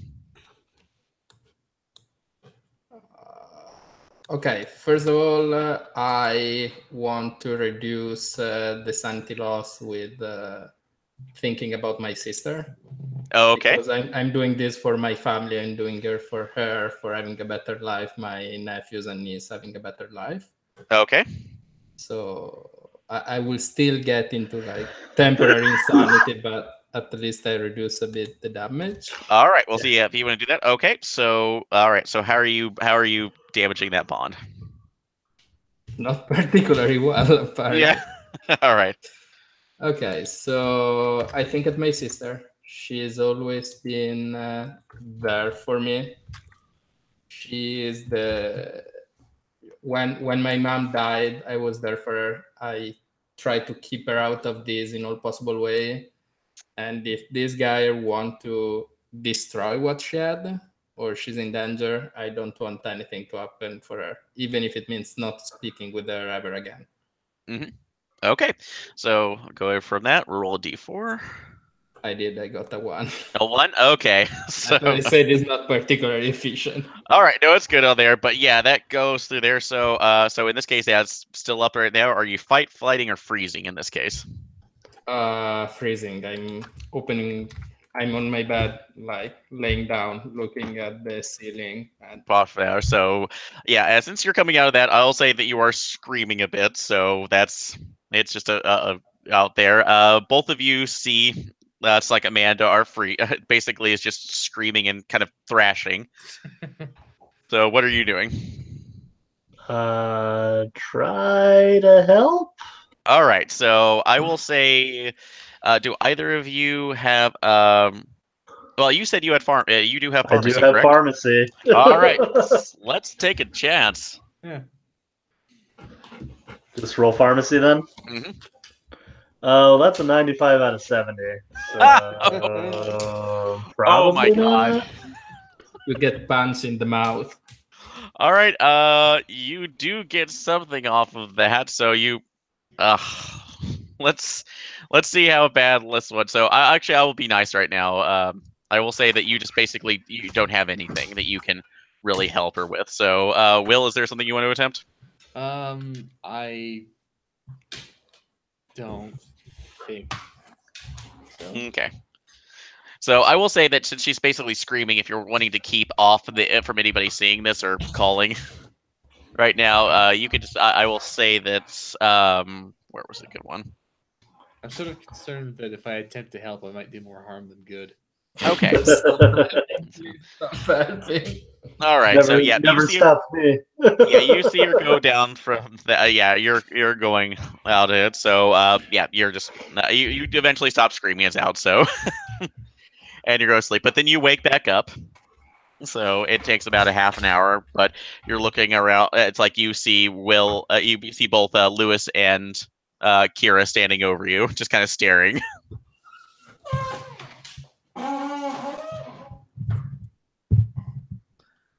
With that, so all right, are you informing them of what you know now, or what I know now? Because I touched the end and I got crazy.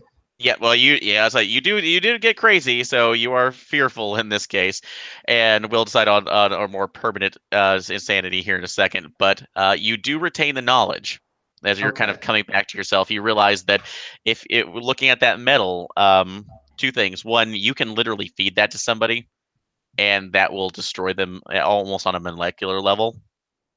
So that is your invitation, but also that is a good way to basically get an advantage during this situation. But you know that you need to get into this meeting center ritual, and you actually know that it's going on tonight. So you've been given that knowledge. So if you want to get in there, you can get your green box, get ready, try to figure out your plan of attack, and storm the castle.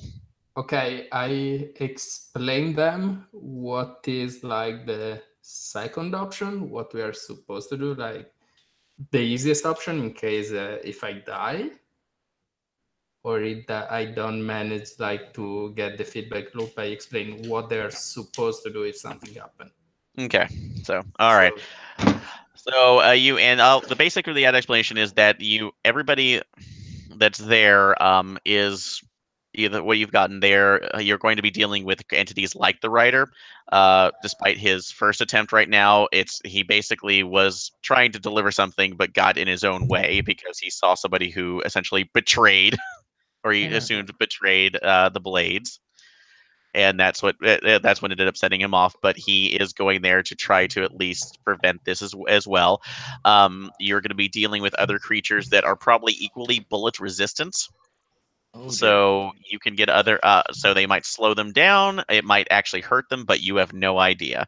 But the biggest thing is to try to get Amanda into the center or closest to the center where the last coin that has not been claimed is. Take the throne of the king and close off the gate that they're trying to open.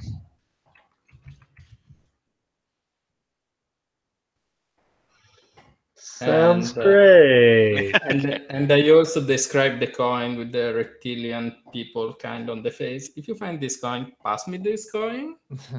Okay, you passed the coin. Just in case. All right.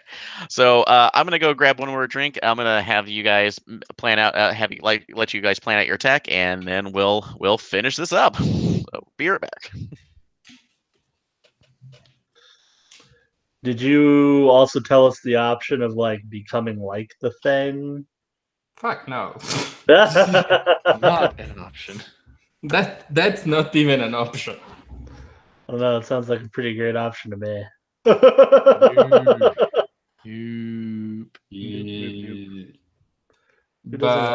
doesn't want to become a horrible monster? I don't want to be a god. However, we might want to leave like something in the green box or some way to the kill team. Give all the information to the kill team on a delay, like a delay email or something. If it does make sense, like. Sure. What specifically would we be telling them? Oh, basically the address, carpet bomb everything, and that's it. That's probably all they need to know, yeah. Be like, hey, if you don't hear from us by this time, carpet bombing. Yep. Yeah, that's a good idea. All right, I'm back. So, all right, what is our plan?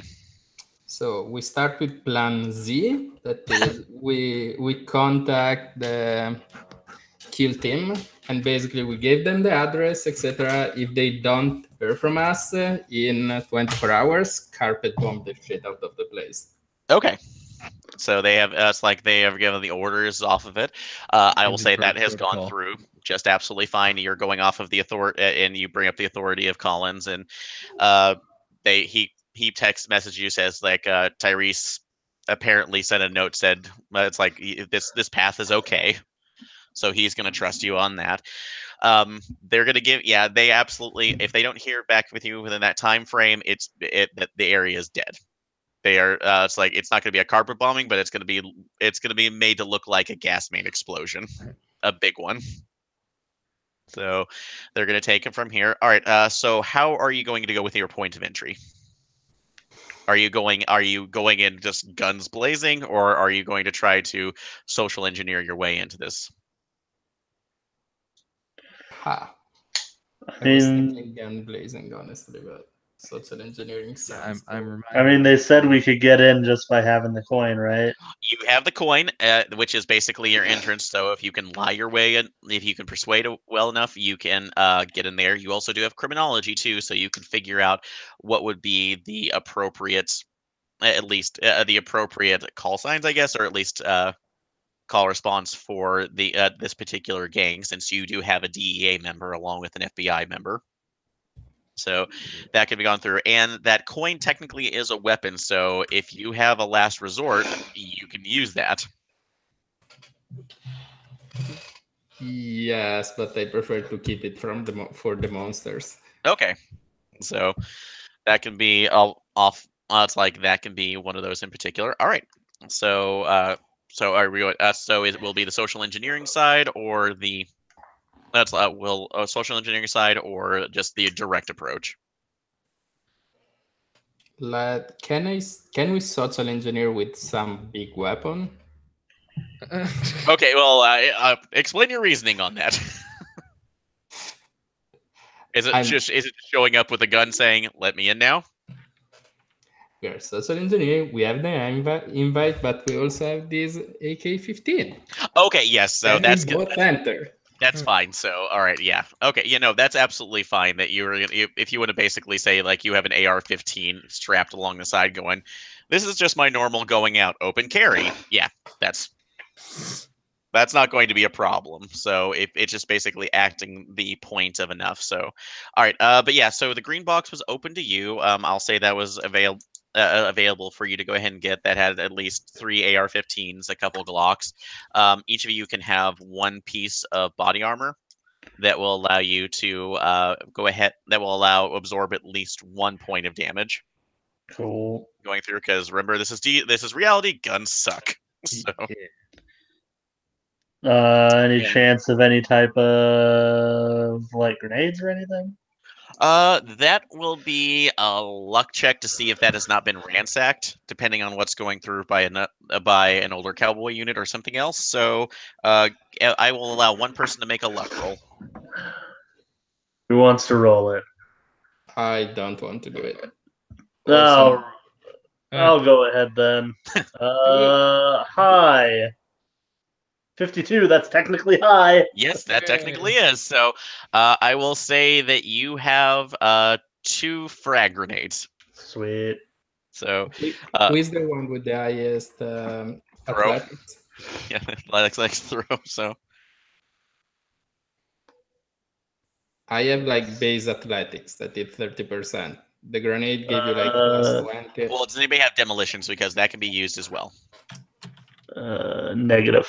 I've got an athletics of where'd it go? Of 30%, so it'll be fine. Nice. What's the worst that could happen? Alrighty. I'm kind of looking at it as a last resort anyway. Okay, so you do have that. Is there any more equipment that you would want to try to requisition before you're going in? Is okay. I don't. A pack of cocaine to offer at the entrance to the cartel? Okay. No, actually, that's not a bad idea. I really like that. So, I would say that's a bureaucracy check to see if you can actually sneak that out of an evidence locker before you go. Wait, isn't this a green box? The green box. So, okay. All right. Well, I'll do this one. You can have a luck check to see if it's there. If not, if it's not there, then you can still get it bureaucracy, but you're gonna have to be really subtle about it. Okay, I'm going low. 88. Yeah. Okay. Nope. It's not here. So you have another shot. If you want to risk it, you can go ahead and see if you can basically write one out of the evidence locker over at your office. But that's gonna be a big risk. Since I suck at bureaucracy, can I use criminology to buy it from the street? That's a risk too, but sure, go ahead. Okay, let's see.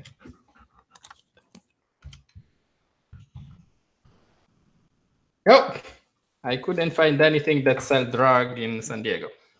All right, nope.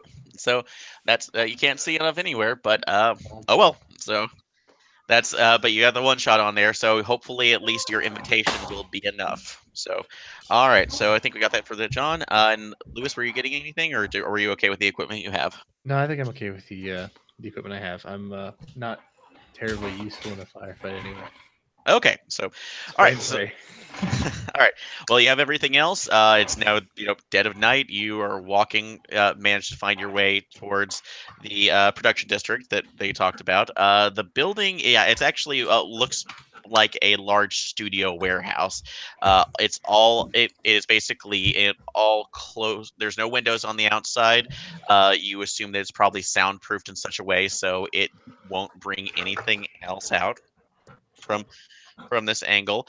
You do see that there are it's like there are not that many guards around, but there are 2 at the entrance, and then if you're looking up at the on the roof side, you can see a couple of people. It's like you can see a couple of people that are walking around, probably with sniper rifles. So, but they all look cartelish. So everybody can go ahead and make alertness checks. Oh boy, oh boy. Okay. Ooh, I finally made it. I also succeed. All right. 1 is a critical success, is it not? Oh, that is. So, all right. So with the general successes, you do. It's like, yeah, you basically end up seeing that all of the guard. Yeah, you do actually get all the other guards. So technically, there are 8 all around the building. So 2 in the front, 2 in the back that are.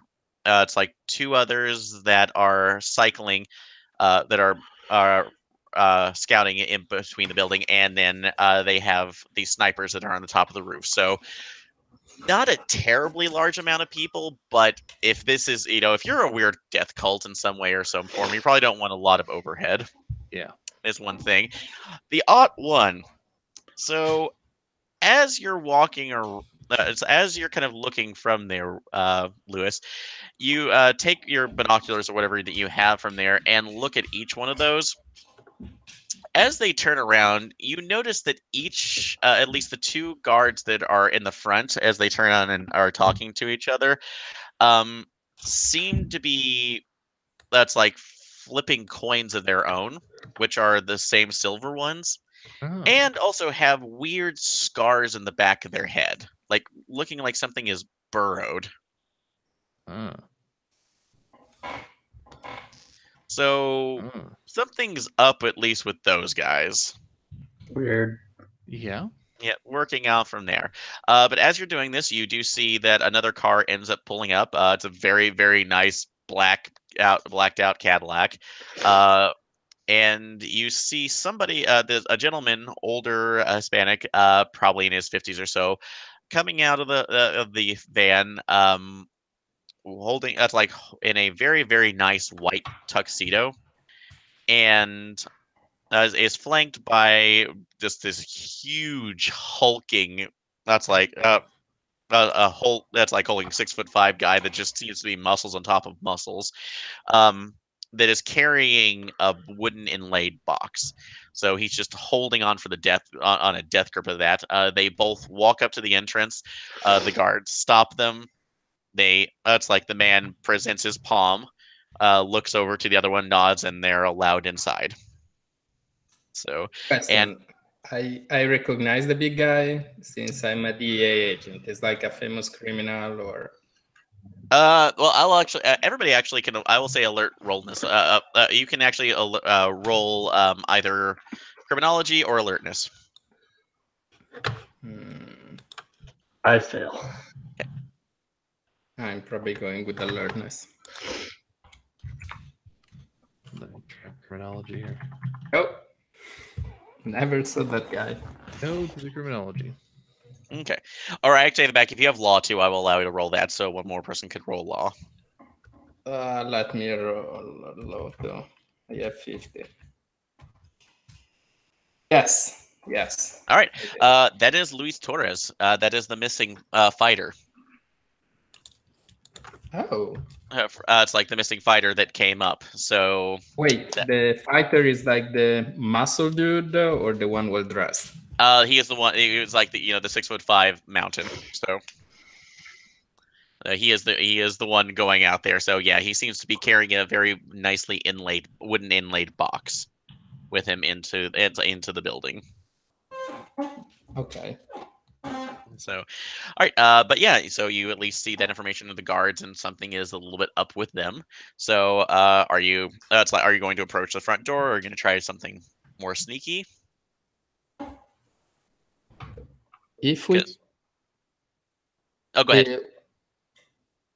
The 2 guards are like in front of the door. They're like patrolling the building, or what?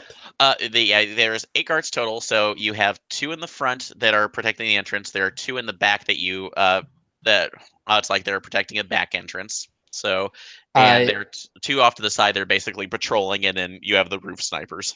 I just mean the one that have the coin and the scar. Yeah, those two. That guy is up in the front. Shit. Okay. Because I was thinking that if we take them out, we have 2 extra coins and less monster to fight.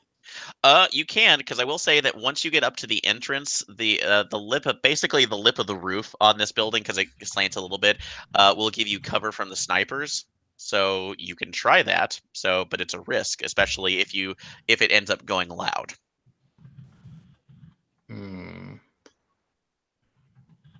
What do you think, guys?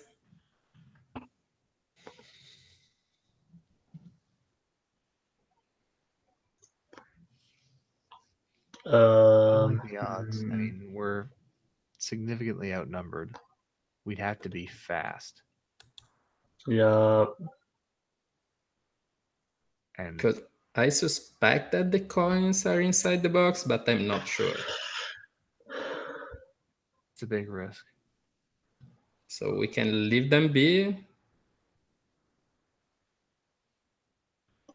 I'd try to enter, or we can try to be aggressive and start with them.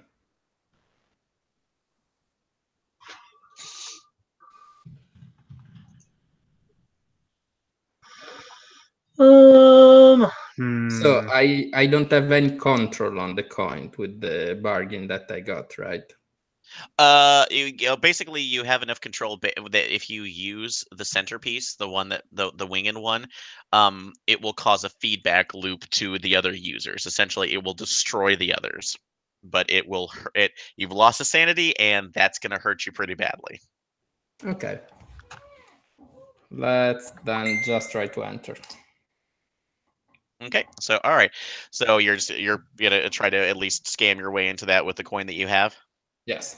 All right. So, all right, they walk. That's like so. You're walking up right now. What are all you wearing, by the way?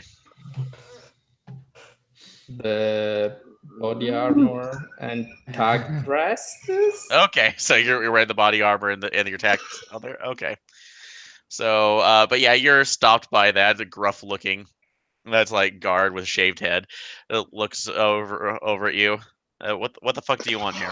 This is a private engagement. I take out the coin and I show him.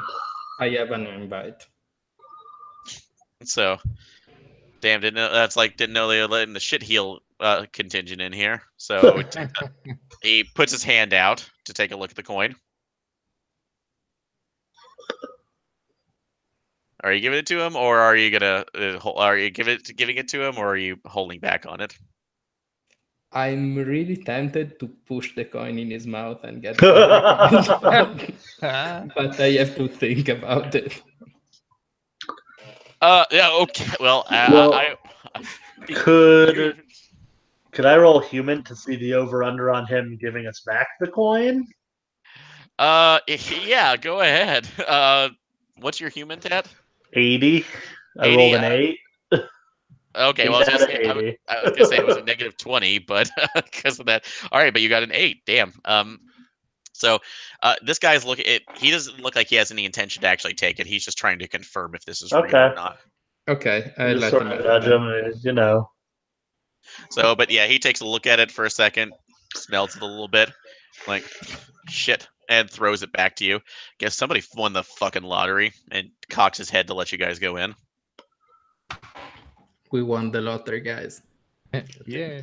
Great. And as he's doing that, his partner is sniggering. It just is basically laughing as you're walking in. So, all right. But yeah, you go in. It is a large, basically a full-on studio, but you can actually see where they would have the sets or areas blocked off for different areas, for different set pieces. It is almost completely cleared out. In the center, there appears to be a large circle that has been almost carved into the concrete below it, and you can actually see the Luis and the gentleman that he entered in on the far side of this circle, in one off area, with standing next to a pedestal with one of the, excuse me, one it's like with the coin itself holding out from is being held out from the area, and as you're looking out there, you can actually see, yes, this is one of those purple coins or purple metals that is sitting off to the side, and in the other spaces around there into the center, according to like in that stone circle that you saw, or that Karen, they have people that are sitting out there, all with huge guys behind them, waiting for somebody to come out and speak or go into the center. And in the very center, there is that, Amanda, you do see the coin that's there. The one with the reptilian people? Yes, so the one with the wings. So, and looking, it's like, and on the out, but yeah, they seem to be waiting. And that's when you hear a voice that comes over, very high pitched, saying, "Oh, another set of visitors? I thought everybody all the invitees were already on board." You turn around and you see that there is a gentleman there with about shoulder length black hair, very long flowing robes, and a book that's sitting into us off to his side. So that seems to have just all sorts of different spiral images that are printed upon us, and he starts sashaying up to you. And which part of the cartel, may I say, are you representing, my friends? Don't let the wizard speak. Don't let the wizard speak. I should know about it, right? We are part of the knives. We were part of the knives.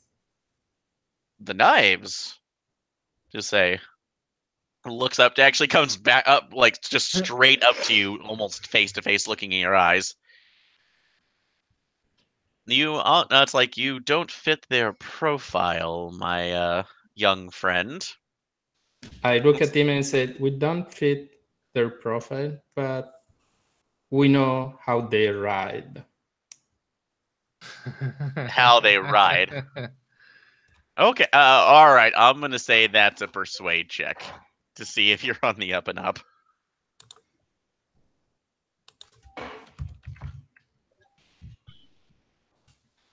Yeah, I did it. 48. 48. So squeaked in. That was close. That's close, man. So the tense few seconds there. Interesting. So it seems that it seems that you were meant to be a part of this place, though that's like the path that you're walking seems very, very obscured.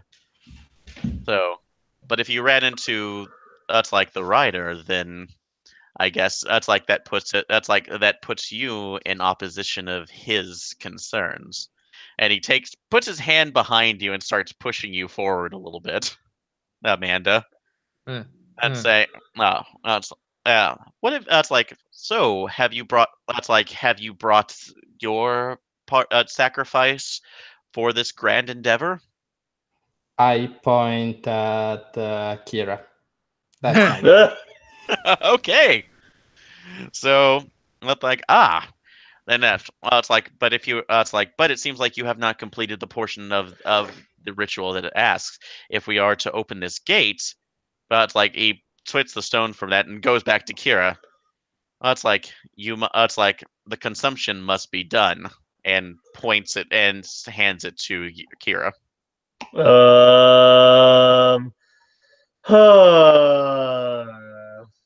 Handed me the coin, I assume. Yes, but not yet. This is the point. It's like this. That's like your line. That's like only ends at the center of the circle. It's like we must. It's like make the preparations beforehand, and continues to push Amanda forward towards the circle. I don't want to touch his head. So he's kind of has your hand behind you too in this case. So yeah, you're being pushed towards that end. You can see that as you're getting closer to the circle, the old men that seem to be surrounded by all the others are that's like holding out their silver coins, and the others are basically all the huge guys seem to have their hands over the boxes ready to grasp it at a moment's notice. So in this, so you're being directed towards that. Kira, you are there. It's like holding the other coin, kind of wondering what's going on. And Lewis, what are you doing? Becoming increasingly more anxious. So, I'm all right. Same. back and forth at my teammates, kind of thinking, just waiting for the signal. All right. So in this case, yeah. So bad. I will actually let you, since you're kind of waiting for a signal to kind of wait for things going down. You can make an awareness check to see where would be a good position to basically get in line in case things go completely south. Right. I will Let me also allow. Let's see if you don't have that. I will actually allow a Signant one as well. That's not much more help. Okay. Unsuccessful. All right. You don't see that, but you're not really sure. You're just kind of frozen, like, oh shit, we've just walked into a cult meeting. Yeah. This is not going to be good. But I will, since you're kind of quietly looking around from that, I will allow you and Kira to go ahead and make one luck check. Okay, luck check. I'll try to roll low. I roll low. Yay. Okay. And How Lewis. low can I go? Ooh, Critical critical low. success. Excellent. So, Critical luck. all right. So I'm gonna. It's like John. Kira, you realize something that as you're seeing Amanda being pulled forward, that everybody else is so thoroughly distracted by their rituals that they honestly don't. They do not see the fact that they are. They won't see it anything else. So they don't. If you walk into the center of it and basically manage to palm the coin from it and do what and pretend that you're swallowing it, they probably won't notice it. They are completely and utterly in their own zone. So you and as for you, Lewis, you were just kind of panicking, going like, what the hell is going through, and just happened to look up, and above the circle from seeing anybody else, there are now two bodies that are hanging there. Oh wow. There it's like, so I'll say it's a little in a minute. It's going to be a little bit of a stress check here for sanity, but above it, you're seeing the rider hanging off of one of the rafters. So he has a problem. Go ahead and make a sand check. Oh yeah. All of us or just him? That is a success. All right. So you actually don't lose any on this one. Good, because you didn't panic. But he sees you, and as he sees you, he puts a finger up to where his face would be. It's hidden by the shadow, so you can't see it fully, and is pointing down. I look where he's pointing. He is pointing to where it's like where Amanda and the wizard, so to speak, is now are now standing. He is giving you the opportunity to possibly get a good ambush on at this moment. Oh. Thank you, Ryder. Yep. So if you follow into the turn right now, this will be a series of other tests. But if you can pull this off in a second, it's like you can go through. He's also pointing back down towards. That's like he is actually pointing down, towards Kira. So and trying to see if he can get his the attention. Why is he helping us? Huh. That is a question. That is a question. So, but you see that he's trying to get Kira's attention, is trying to signal you to have her look up. I cough loudly. All right, so last one. I look over, I guess. I sort of nod upward, I guess. Okay. I look. All right, and you see the rider. Take a sand check. Yeah. Great. I fail. All right. You know this guy is basically bullet resistance. Let's see how well this goes off.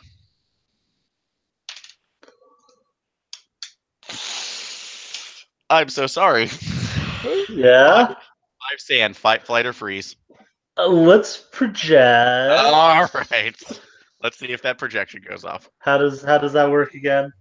Right, you're going to take one of your bonds, and Okay. you're going to tell me basically how you are damaging that in order to be able to. You're basically projecting onto there and damaging that bond in order to keep your sanity. So you're going on a memory, but kind of being resentful about it. And once that's Yeah. finished, I'll roll a d4 and see how much sanity you retain. I'll project on my sister. Um. I don't know. I What's don't know something that what. you resent? What's something you resent about her that in a situation that's really stressed you out? Maybe our parents just always seem to favor her. Okay, so just Yeah. you're being put in the awkward situations like now. Yep. Working about it. So all right, that's good. I like that. So So roll a d4. I'll go ahead and roll it, and you get 3 back. So that mitigated that really well. Good job. So I lose Just 2. 2. Okay, not quite to a breaking point.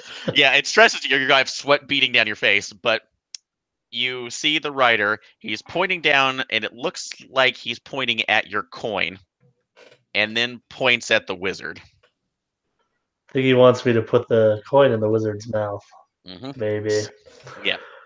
How do I do that? I definitely support any plan that involves putting small metal objects inside the wizard's skull. Right?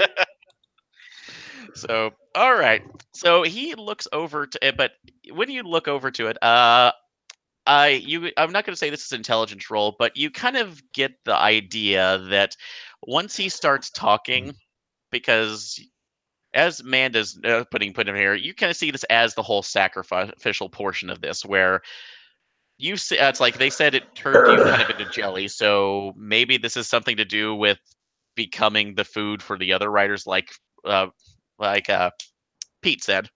So if you make the wizard that food, maybe our friend the writer can take care of the rest on that end, and you guys can be left alone to finish the job like you were asked to. Okay. I'm trying to think of how to put it in the wizard's mouth. Well, Phrase he's it. well, in this point he turns around and starts pontificating. He looks at you. Friends, that's like acolytes of the Shugai. You have that's like existed too long in this world. We've that's like we have been relegated to the forest of the black goat. So too long. We have tried to find our way off this world through our own means of propulsion, but that has failed. We tried to go to another world that would suit our needs, but found the physical forms of this plane lacking. So in turn, through the aid of that's like of others gods whose parts have already played out and have yet to play out in the future, we shall create our new homes. We shall create new forms that will die, become chrysalis for the evolution of a new race. That's like, but we are only the mere catalyst. Your sacrifices will herald in a bright, bright world, one that is filled with the love of the old ones. Sacrifices, please take your turns to become the food for the catalyst that will be start off our chain reaction. So he's pontificating and everybody is looking around. They're about to go ahead and in the full eat. So if you want your chance, it's now. Can I use unarmed to basically just shove it in his mouth? Yes. So, but before it though, Wait for a vowel sound. so before this goes through though, because I'll say Amanda, you are also in there with us, everybody else. I will say this is an alertness check on everybody else to communicate this. Oh boy. So I succeed. all right. I So do you know what not. you're doing. You are telling everybody else. So what's going on? And Lewis, Fail. fail. Okay. So you don't know what you're going to be doing in the shooting. You know something is about to happen. You're just not knowing. Amanda. I'll know when I see it. Okay, let me try.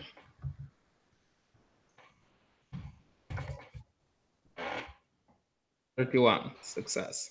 All right, so, all right. Unfortunately, Lewis is going to be the one on the short end of the stick for trying and also happening. So, as this happens, all the other, that's like every one of the sacrifices ends up going. That's like ingesting the smaller silver coins, and almost immediately double over in pain as it seems their physical forms are just. It's like ballooning and becoming transparent, and it's like starting to sprout tentacles and eyes all over them. Oh boy. The other, that's like the sacrifices, or sorry, not the sacrifices, but the coin bearers, the metal bearers, grab theirs and immediately rub his pain as they seem to be developing carapaces and start going out. And more or less, all of them end up looking a little like this. So back in the Discord. Sometimes you look like, something from the Guyver or whatever. Just screaming in out from here. I will say everybody who didn't make the alertness check, well, yeah, Lewis, you're gonna be the first one here, and that might be worse for you since you were kind of not prepared in turn. It's like with the plan. I was really not prepared. Yeah, go ahead and make a sand check, buddy. Do we all have to make the sand check or just it? He's gonna be the first one, so it's just the consequences are out. All right, did you? What was the result? It was a 17 out of a 51. It was a pass. All right, pass. So let's see. All right, that's just 4. So just 4. Just 4. That could have been so much more worse. All right. So this is the dueling from here, from the end that's going on. As it's going through these, the wizard's looking up, but he's kind of staring at you, Amanda, like, well. So going through it, but you guys know the plan, so this will be in tandem. If first, if Kira can get it in his mouth, then you can go ahead and make your grab. Otherwise, it's going to be a fight because he's going to know something's up. So you want me to roll my unarmed now? Yep. What's your unarmed? 60. That is not the right. Wait, why did it not? I'm confused. Yeah. There we go. Okay. Critical success. Wow. Oh, did you do that in the roll? Or holy shit! All right then. So you do that. So the dice gods has smiled upon us. So here's what ends up happening. Damn it! Yeah, you just he opens his mouth like, "What are you waiting?" and rams it up. And as you do, you hear an ungodly shriek come from him as he's starting to deform, and that's like the same thing happened to you're seeing to the other ones, except when you look at his skull, you actually see what looks like as it becomes transparent, you see the what appears to be a giant cat-sized wasp that is in the head, just shrieking as it's starting to dissolve from the inside out. Now both of you can make your sand checks. Great. I fail. All right. I succeed. 3. Succeed? Oh, you critted? Yeah, I did it. Damn. No. I didn't crit it. It was just 3. It was just like 3. Okay, so 1. All right. No, good job. All right. So, John, take 4. Great. That's a breaking point. All right. That's always good to know. And take 2, Michael. Okay. All right. So as you do that, the end point of it comes around. Yeah, you see him just shrieking up there, but that's when the writer comes back. You see him put his hand through it and just start to what looks like absorb the rest of it through. But now this is it's like this is where it's coming from. Actually, yeah. Amanda, they're distracted. The others are still eating. They can't see what's going on. So this is your turn. Right. This is your turn. So this is going to be a bitch, by the way, to deal with it. You grab onto the metal and experience a pain like you're being burned from the inside out. So it just feels like a fire. And John, I will not make you, or John and Will, you will not have to roll sand checks on this, but as Amanda grabs on her, she just almost completely disappears, and you end up seeing. Oh, 1 second. So I can put it in here. This is what ends up appearing in her place. Another Guyver. Oh dear. So as it reaches up, and you see that from each side, it's like the wings that are spreading out actually go up to each side of one of the other creatures on the end and starts burning them out. It is just shrieking madness. Amanda, go ahead and make one more sand check. Oh, you really don't want to fail this. Oh, well, I don't, but I did. Okay. All right, you did fail the sand check? Yes. All right.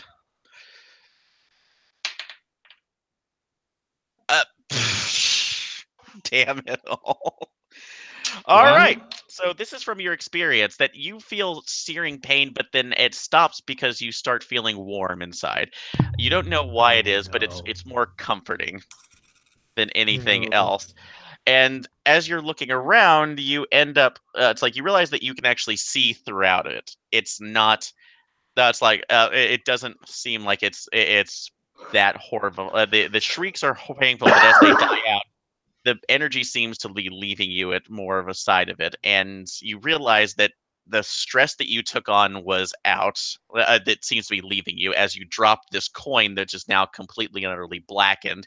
And looking around you, all the other it's like cultists that were there are basically just almost carbonized shells of themselves as they start bursting in.